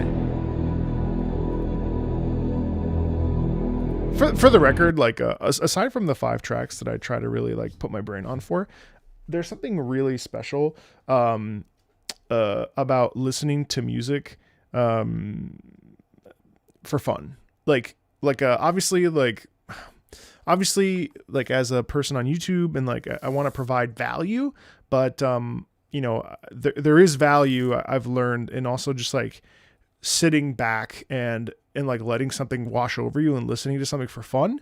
And then if like something comes up, it's worth talking about. But in general, like, you know, I used to hyper sort of analyze every track. And while I think that has merit, I also think like creating a space where, you know, thanks to patrons who are suggesting soundtracks, full soundtracks to listen to, there's also something really special about like just like listening and sharing, that I think shouldn't be undersold, and is a valid sort of way of connecting with people. You know what I mean? Like for me, it's really fun to just hang out and listen to music. Hey, what's up, Lemon? You know, it's also cool to hear new stuff. Like there's so much in this that is just so much, you know what I mean? Like there's so much really interesting, the way that these pieces are composed and so on and so forth. Like it's just really fun to just to vibe and enjoy. What's up, Viper? The value is me. Oh, I'm not providing nearly enough value, but I appreciate that.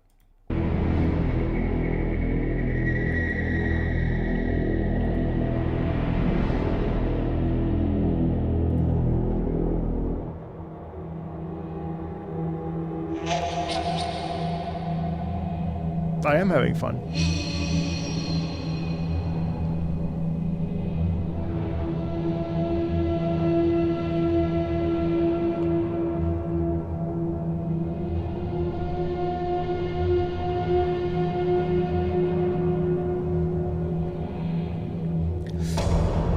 Thanks, Gert. I appreciate that. Let me sit up. I'll sit up that way. It's interesting how there's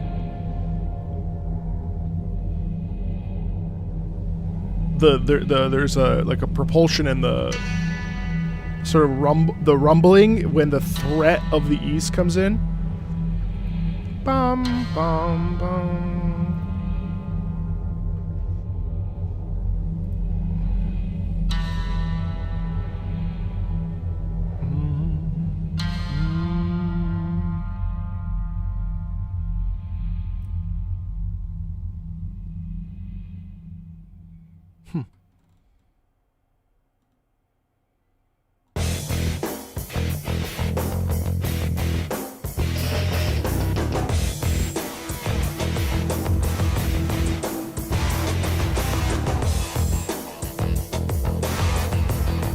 This is another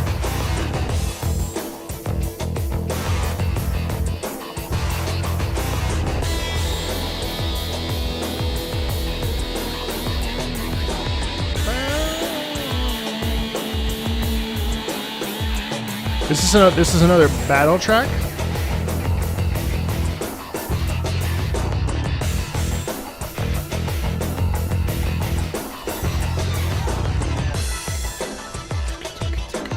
Oh, I like this.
Oh, cool.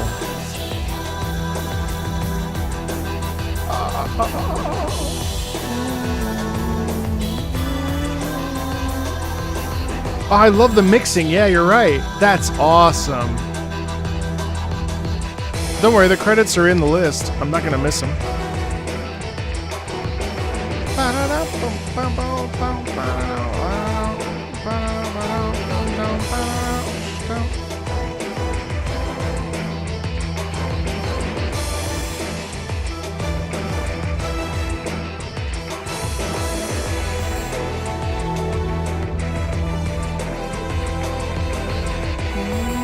I love the brass re-emphasis. I love that too. Actually, wait. I love that. I love that little like da da ba ba da. You know, it's so satisfying to have this like sort of sense of like, holy shit, like we have to get to it. You know what I mean?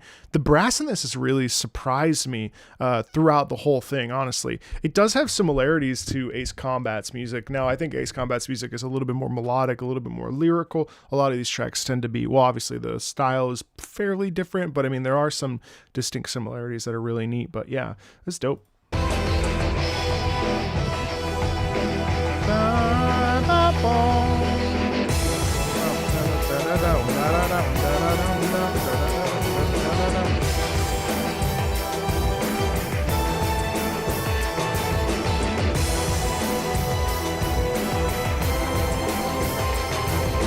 That's all just like building and stacking and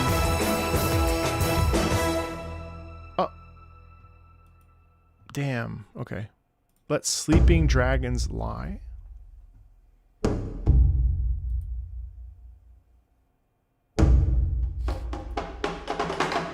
Ooh, ooh, that's nice.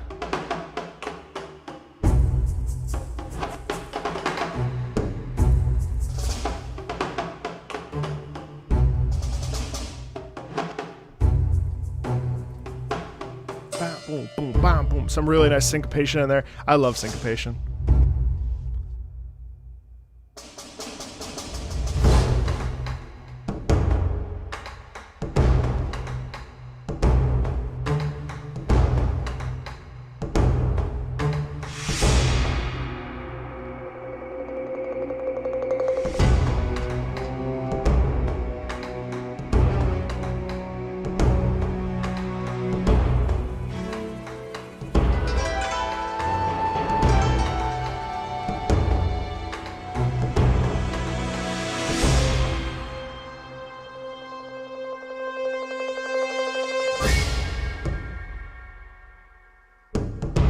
I love this heavy taiko drum stuff. Ugh.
Good evening.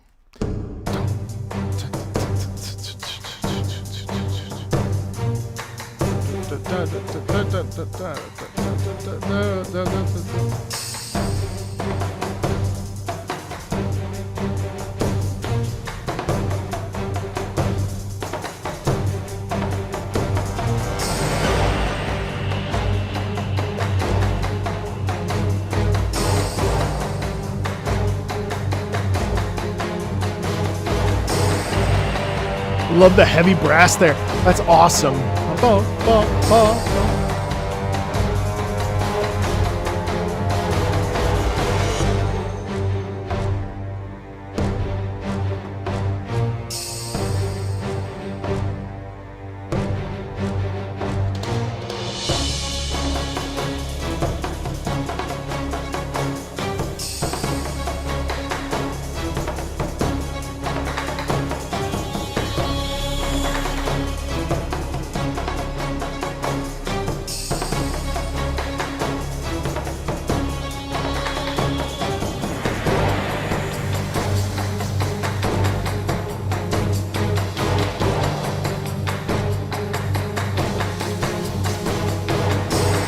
Is this another battle conflict song?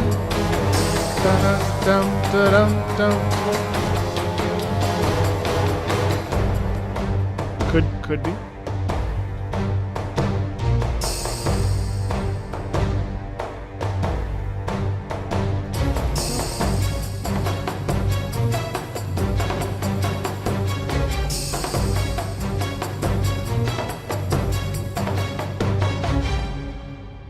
Oh, it's another stealth sort of mission. I could totally see that. That makes sense. Imperial Perils next.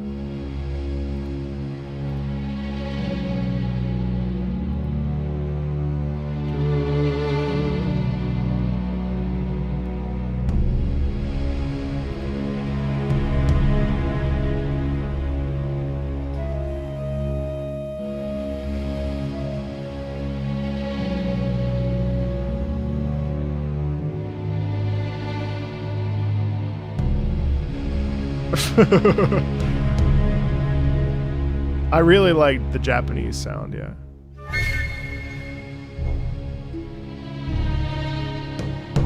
Another stealth thing. You can always hear it. You know, it's interesting how stealth tracks really lean into this like fear of don't peg me. I really like the way that we have tremolo strings often in a lot of these tracks. You know, you can always hear the bubbling fear, and I think that's really smart. Like, it's like, you know, the covert moving through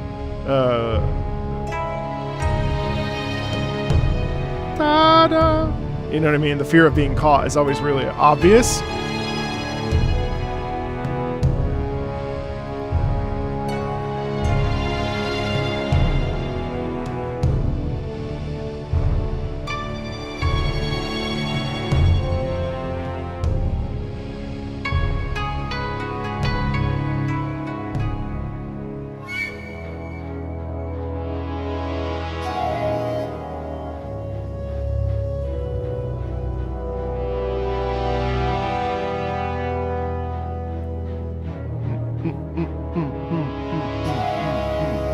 Yeah, that's a great point, too. The fact that each faction has a very distinct sound. Soviet salsa. Oh, I can't wait to get to that track.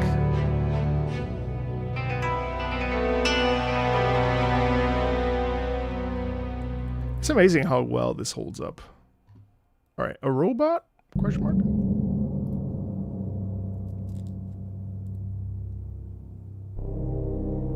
Nice, low brass.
fucking great.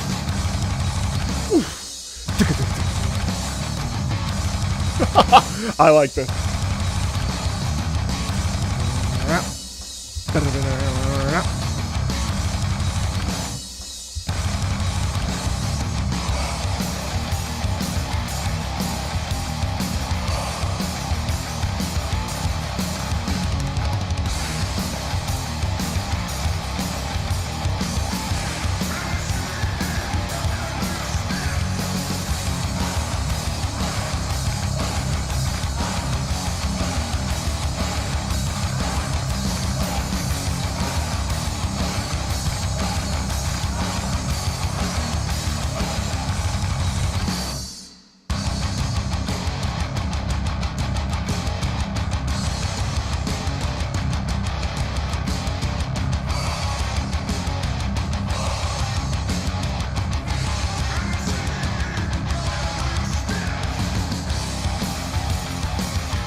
Dude, the double fucking bass drum is so sick in this shit. Like, oh my god. Is this heavy metal? Yeah, this is absolutely Frank Koplecki, yeah. So is this what Command and Conquer generally sounds like? Because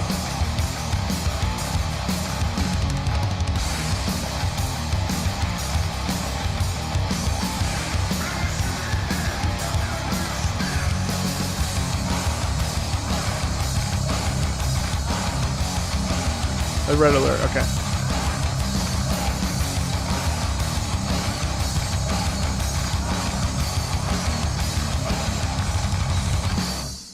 Yeah, I absolutely love.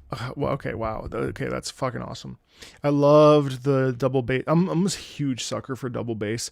So when I was in undergrad, I had a friend Andrew who was a drummer for this heavy metal band, and I've only been to one mosh pit. One was enough, but I've only been to one mosh pit in my entire life, and you can imagine me. I'm a very nice young man, and I remember I remember going to this mosh pit, just being like. Just like people like fucking like throwing arms and swinging and shit in front of me. And I'm like in the back corner by the merch being like, holy shit. But there's something about it that I actually like, I really love. I genuinely love. Whenever I hear double bass, my ears just like kind of perk up a little bit because of my musical nostalgia with watching Andrew play and feeling that intensity. Wow, that was really awesome. I mean, I just love the sense of propulsion in it, but also the sense of like just huge balls that comes with that kind of sound, you know? American Cowboys in there.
So that's weird. So you know what's interesting is that then to pivot. So it's interesting, just talking out loud, like to go from the Red Menace to American Cowboys. I did not like American Cowboys nearly as much. Is that that's interesting to me. I don't know why that is. I think because there was less depth in that particular track. So I felt it felt more like very casual background music that I didn't necessarily need to / want to engage with. Whereas this one, wait, all your base are belong to us? Wait. Oh, that's where this comes from? Oh my God, I've been hearing this phrase since I was like 15 years old. All your base are belong to us? Oh shit. Hold on now. Wait a second. Oh, they're referencing it. What's that from? All your base are belong to us. All like when I was 14, people used to reference this shit all the time. What's this from?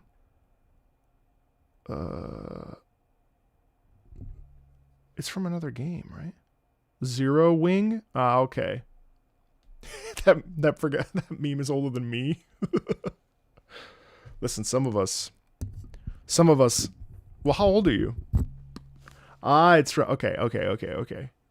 Oh, it's on the Genesis. All right. Wait, can I ask a question? What's the median age in here? Like, just if you feel comfortable, what is your age? What is the age demo? I know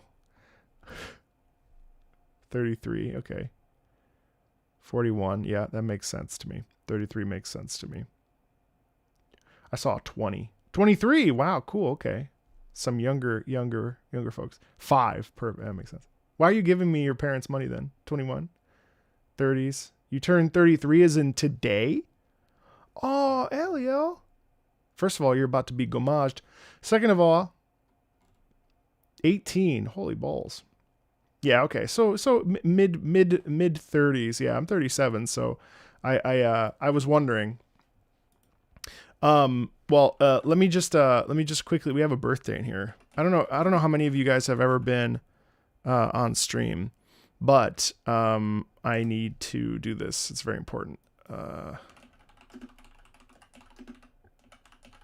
we gamer boomers? I think gamer boomers are like 45 and up. I think most of us in this chat are still okay. And if you're over 45, ain't no shade.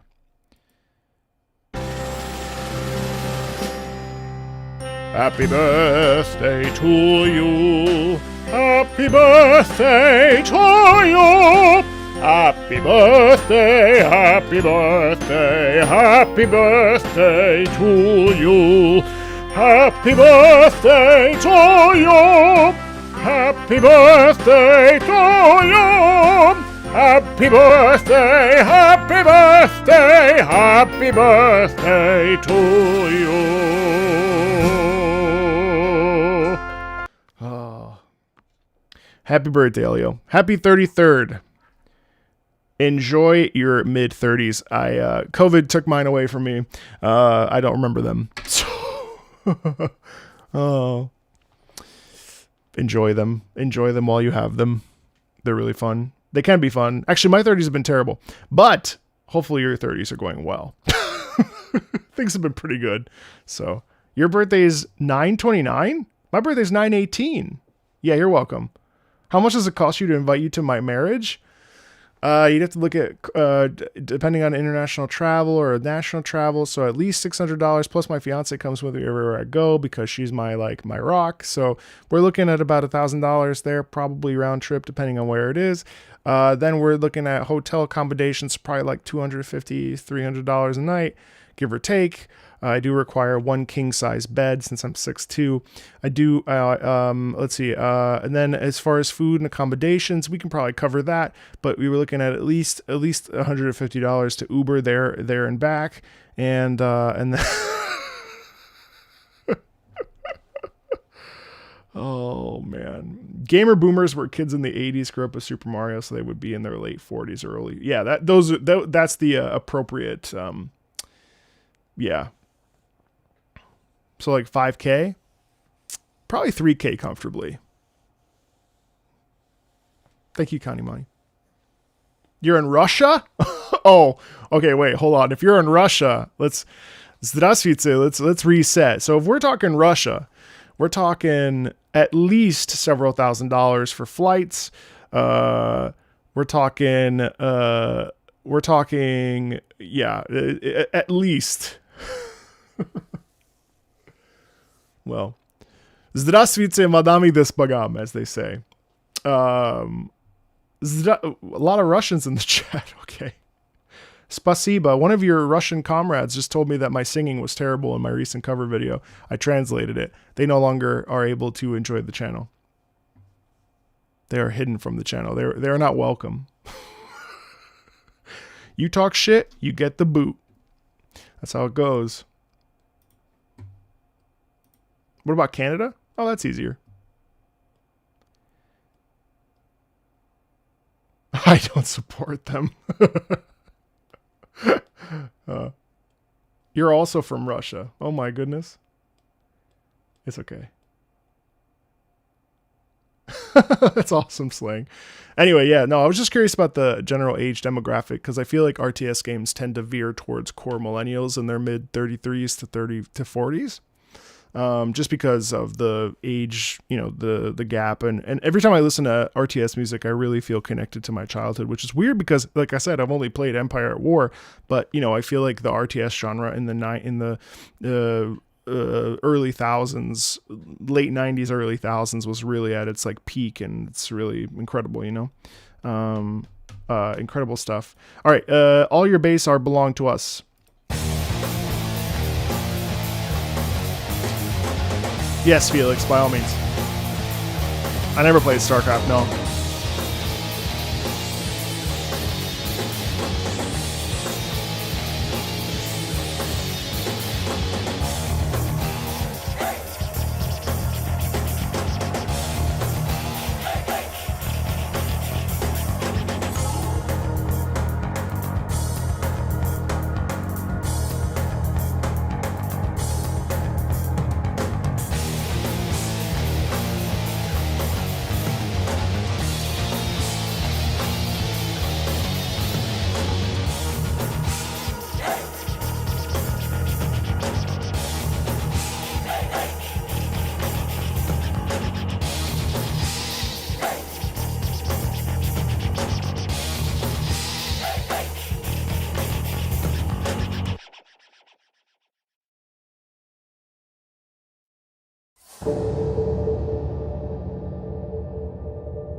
Oh, I've been looking forward to this. This is the Soviet salsa. I can't wait to hear this.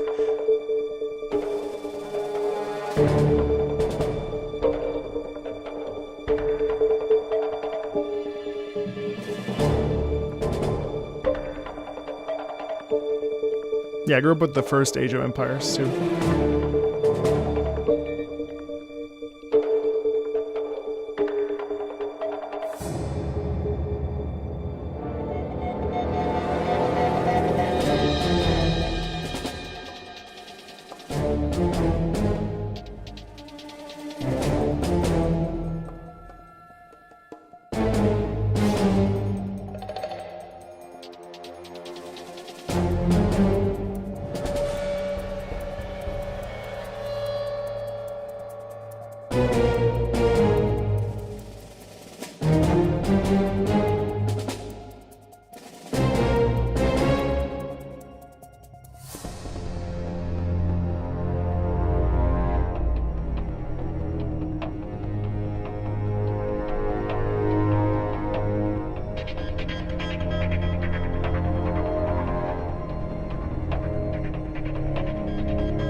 See, this is dope. This is a stealth mission, but at the same time, I love Unreal Tournament. I don't feel a lot of salsa in this, though, which is kind of bumming me out. I was hoping for like a what's it called? You know, shit. Oh, Katyusha.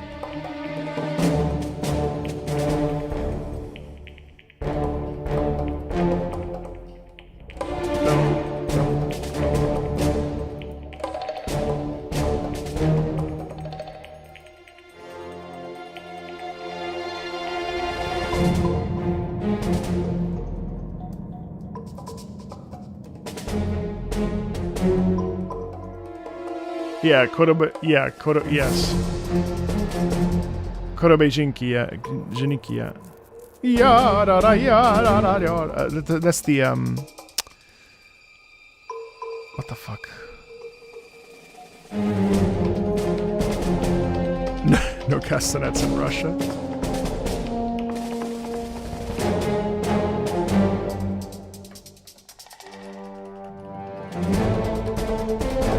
Korobeniki, yeah.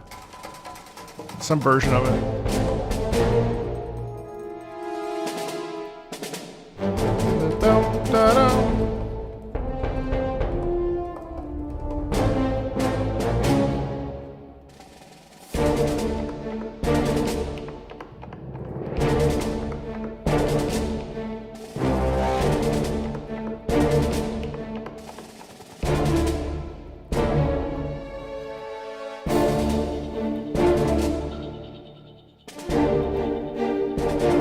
See, I like this now. So now the trombones are coming into unison there.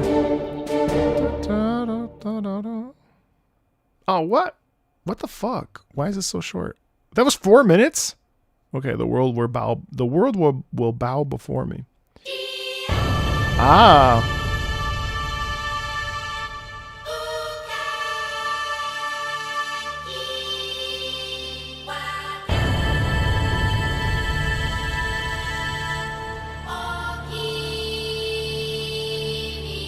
I love this track.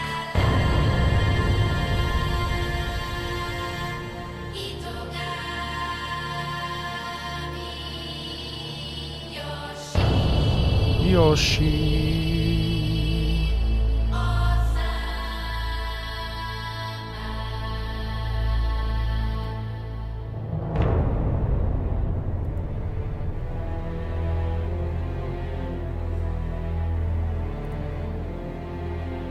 See, then there's the danger. Da, da, ya, da, ya.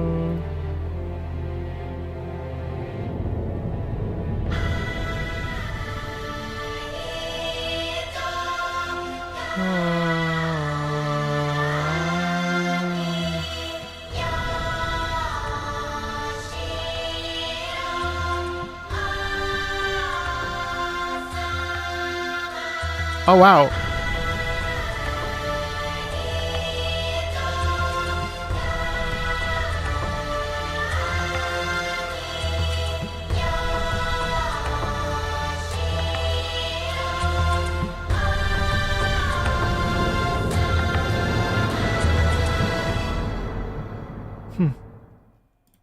Too short.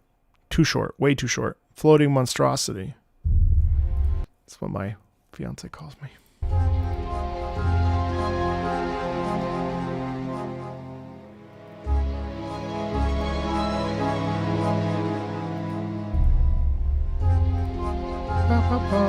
I like it. It's almost like a magic, little like spooky magic.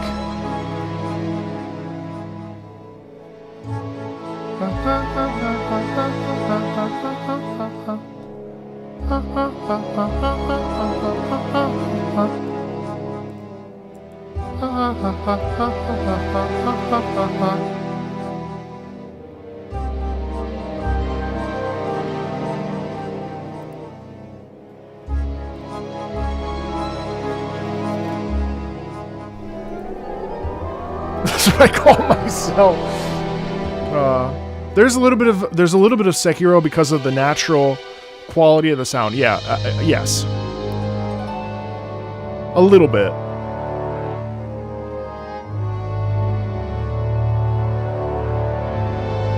There's a bit of majesty in this as well.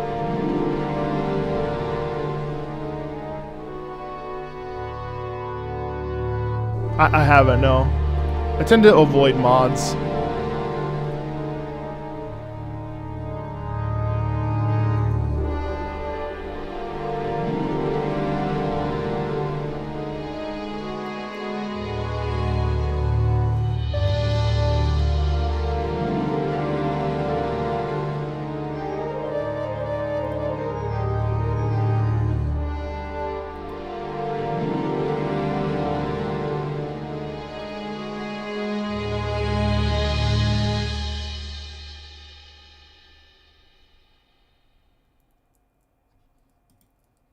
Okay, radio sun.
So this is like yeah, the like almost like it would be like dropping the leaflets or something, kind of.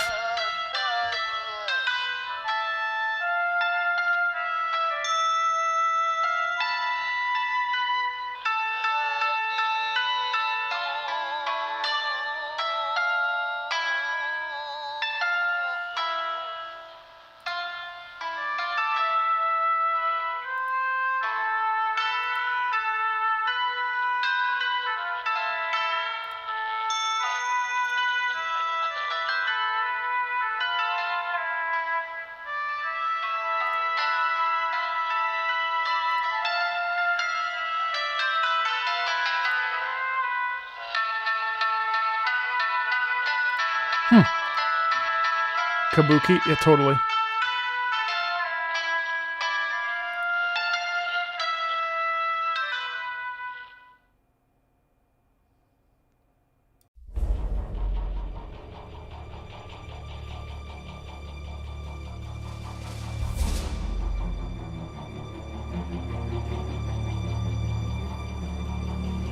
Automatically, so this is cool because you get the string section right away, guiding into the fear. This is like nuclear bombs preparing to go off, right?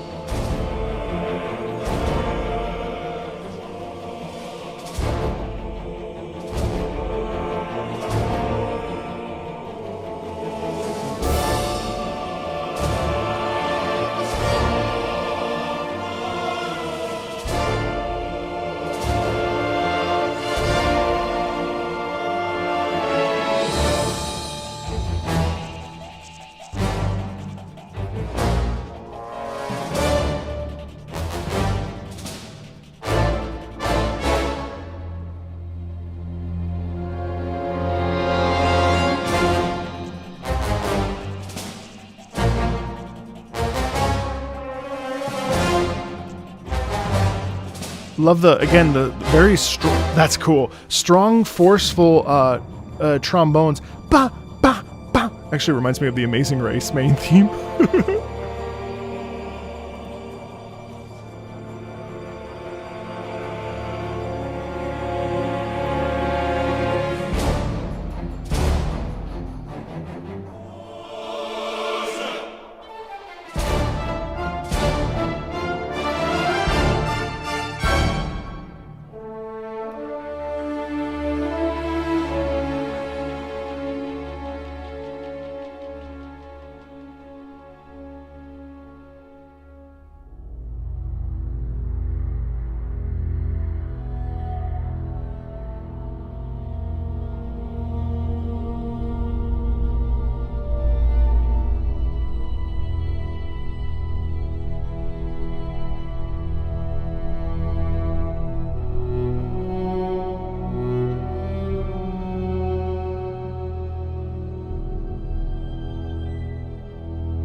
I love this painful cello. Yada, yada. It's like bleak and broken.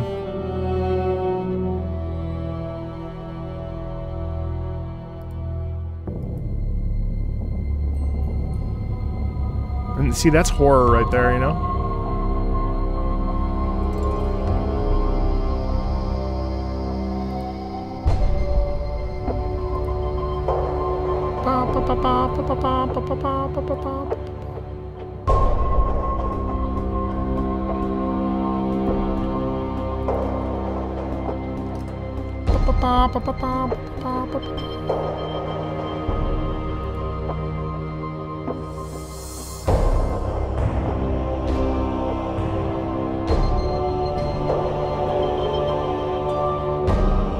Suddenly Metal Gear, I know, right? The sonic ping, it's like in MGS1. I love the strings here. Again, sharp strings indicate like tension building and pressure.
Okay. Take them out, Tanya. Oh, these are, these must be like real quick.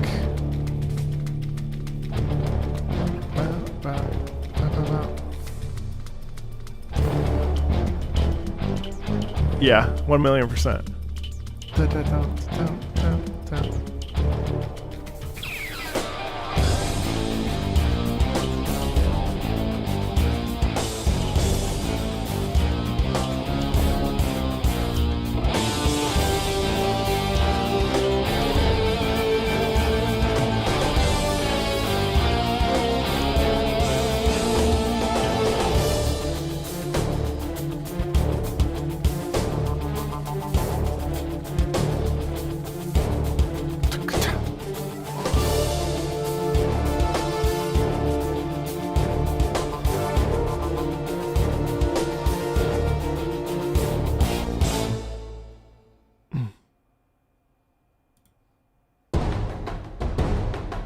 He's escaping.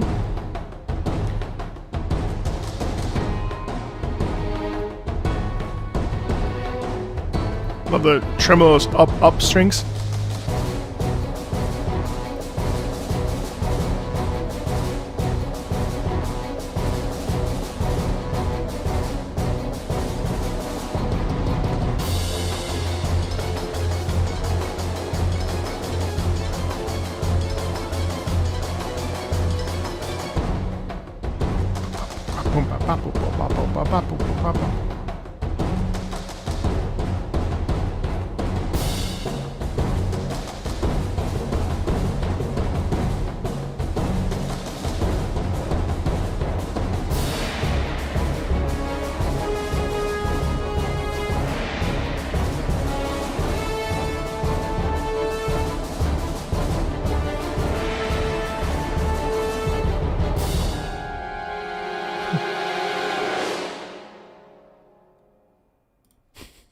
Oh no, alert.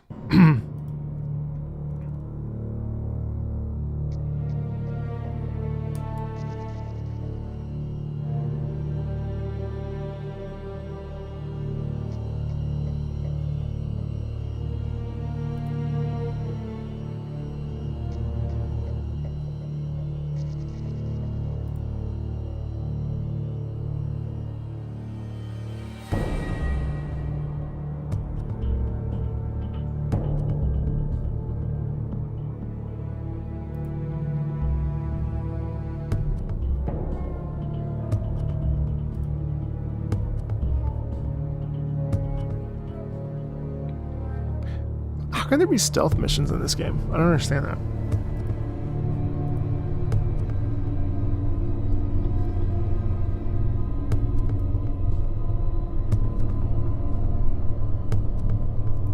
They aren't great.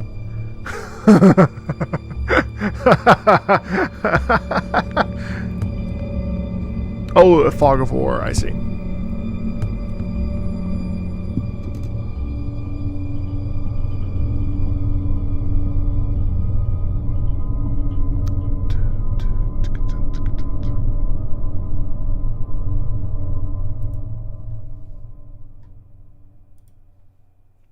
Into the volcano. Sick, I love that heavy percussion right there.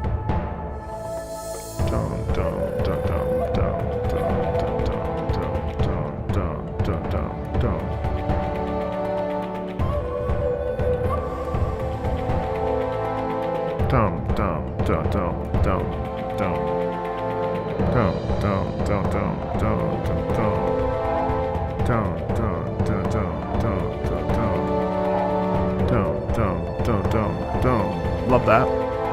And that's actually like, we have to use the volcano's force to draw power up, you know what I mean? And so this is like, this is somebody having to dive into the center of the core of it or something.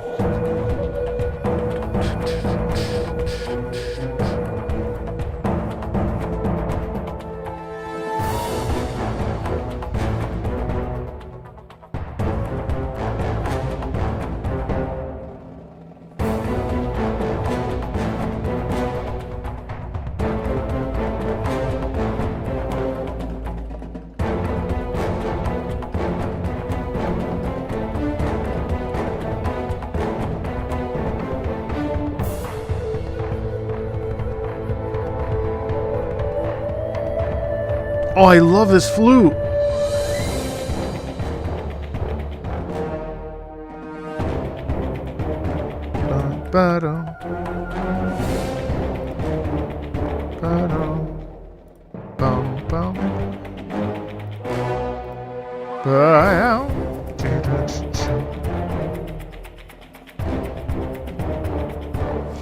I don't know if we'll ever get this far, though. Don't worry about spoiling. I'm just gonna play it one time just to see what's going on here with the memes, you know? Alright, this is the credits.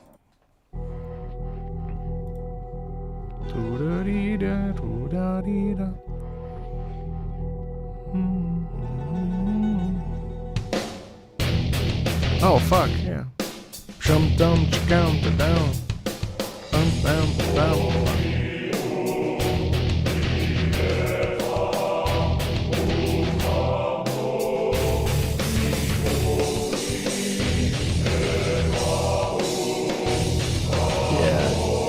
That's almost, it's religious.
I like that because it sounds like it's it's almost lost itself. You know what I mean? Like there's no actual victor. You know, like nothing has actually gone super well, and then also the chant really feels like it's like you're a pawn in the war. You know what I mean?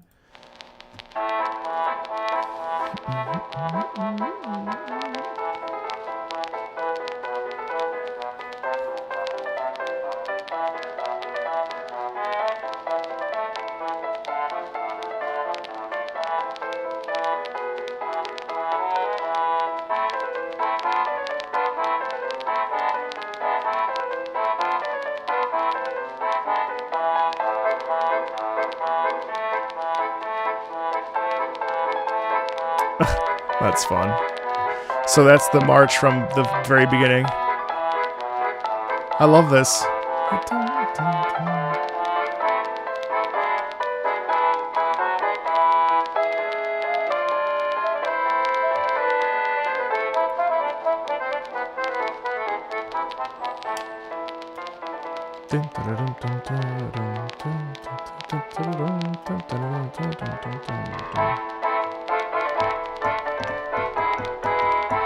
Hey, thanks, Cass. Appreciate that.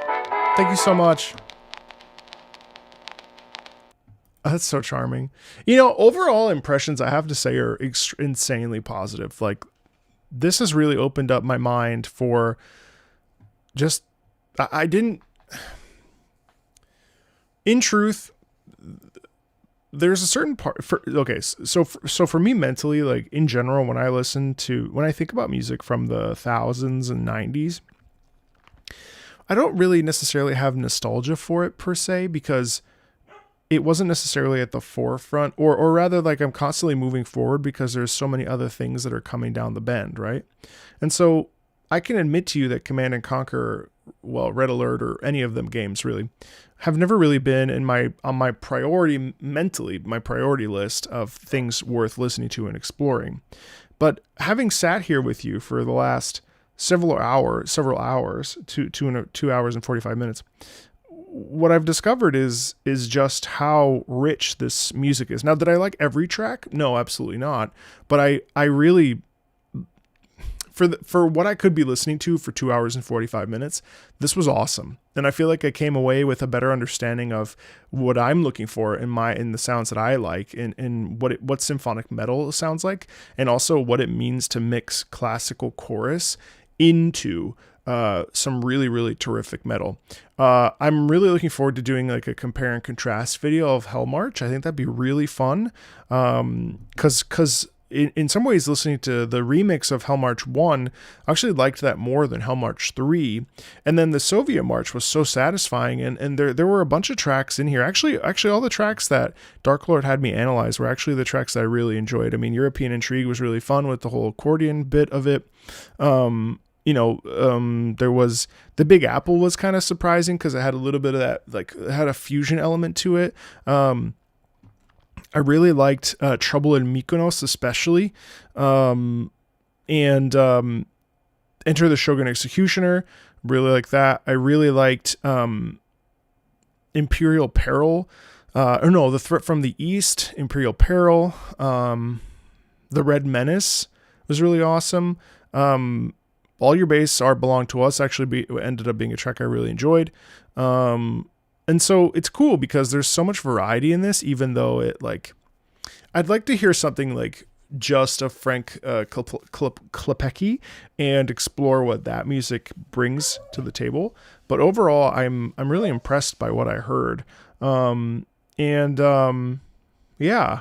definitely will try to play this at least one time. I can't guarantee that I'll play it extensively, but I'd like to at least see what it is, like what it feels like to play in 2025, just because I feel like this is a corner of my childhood that I didn't get to experience.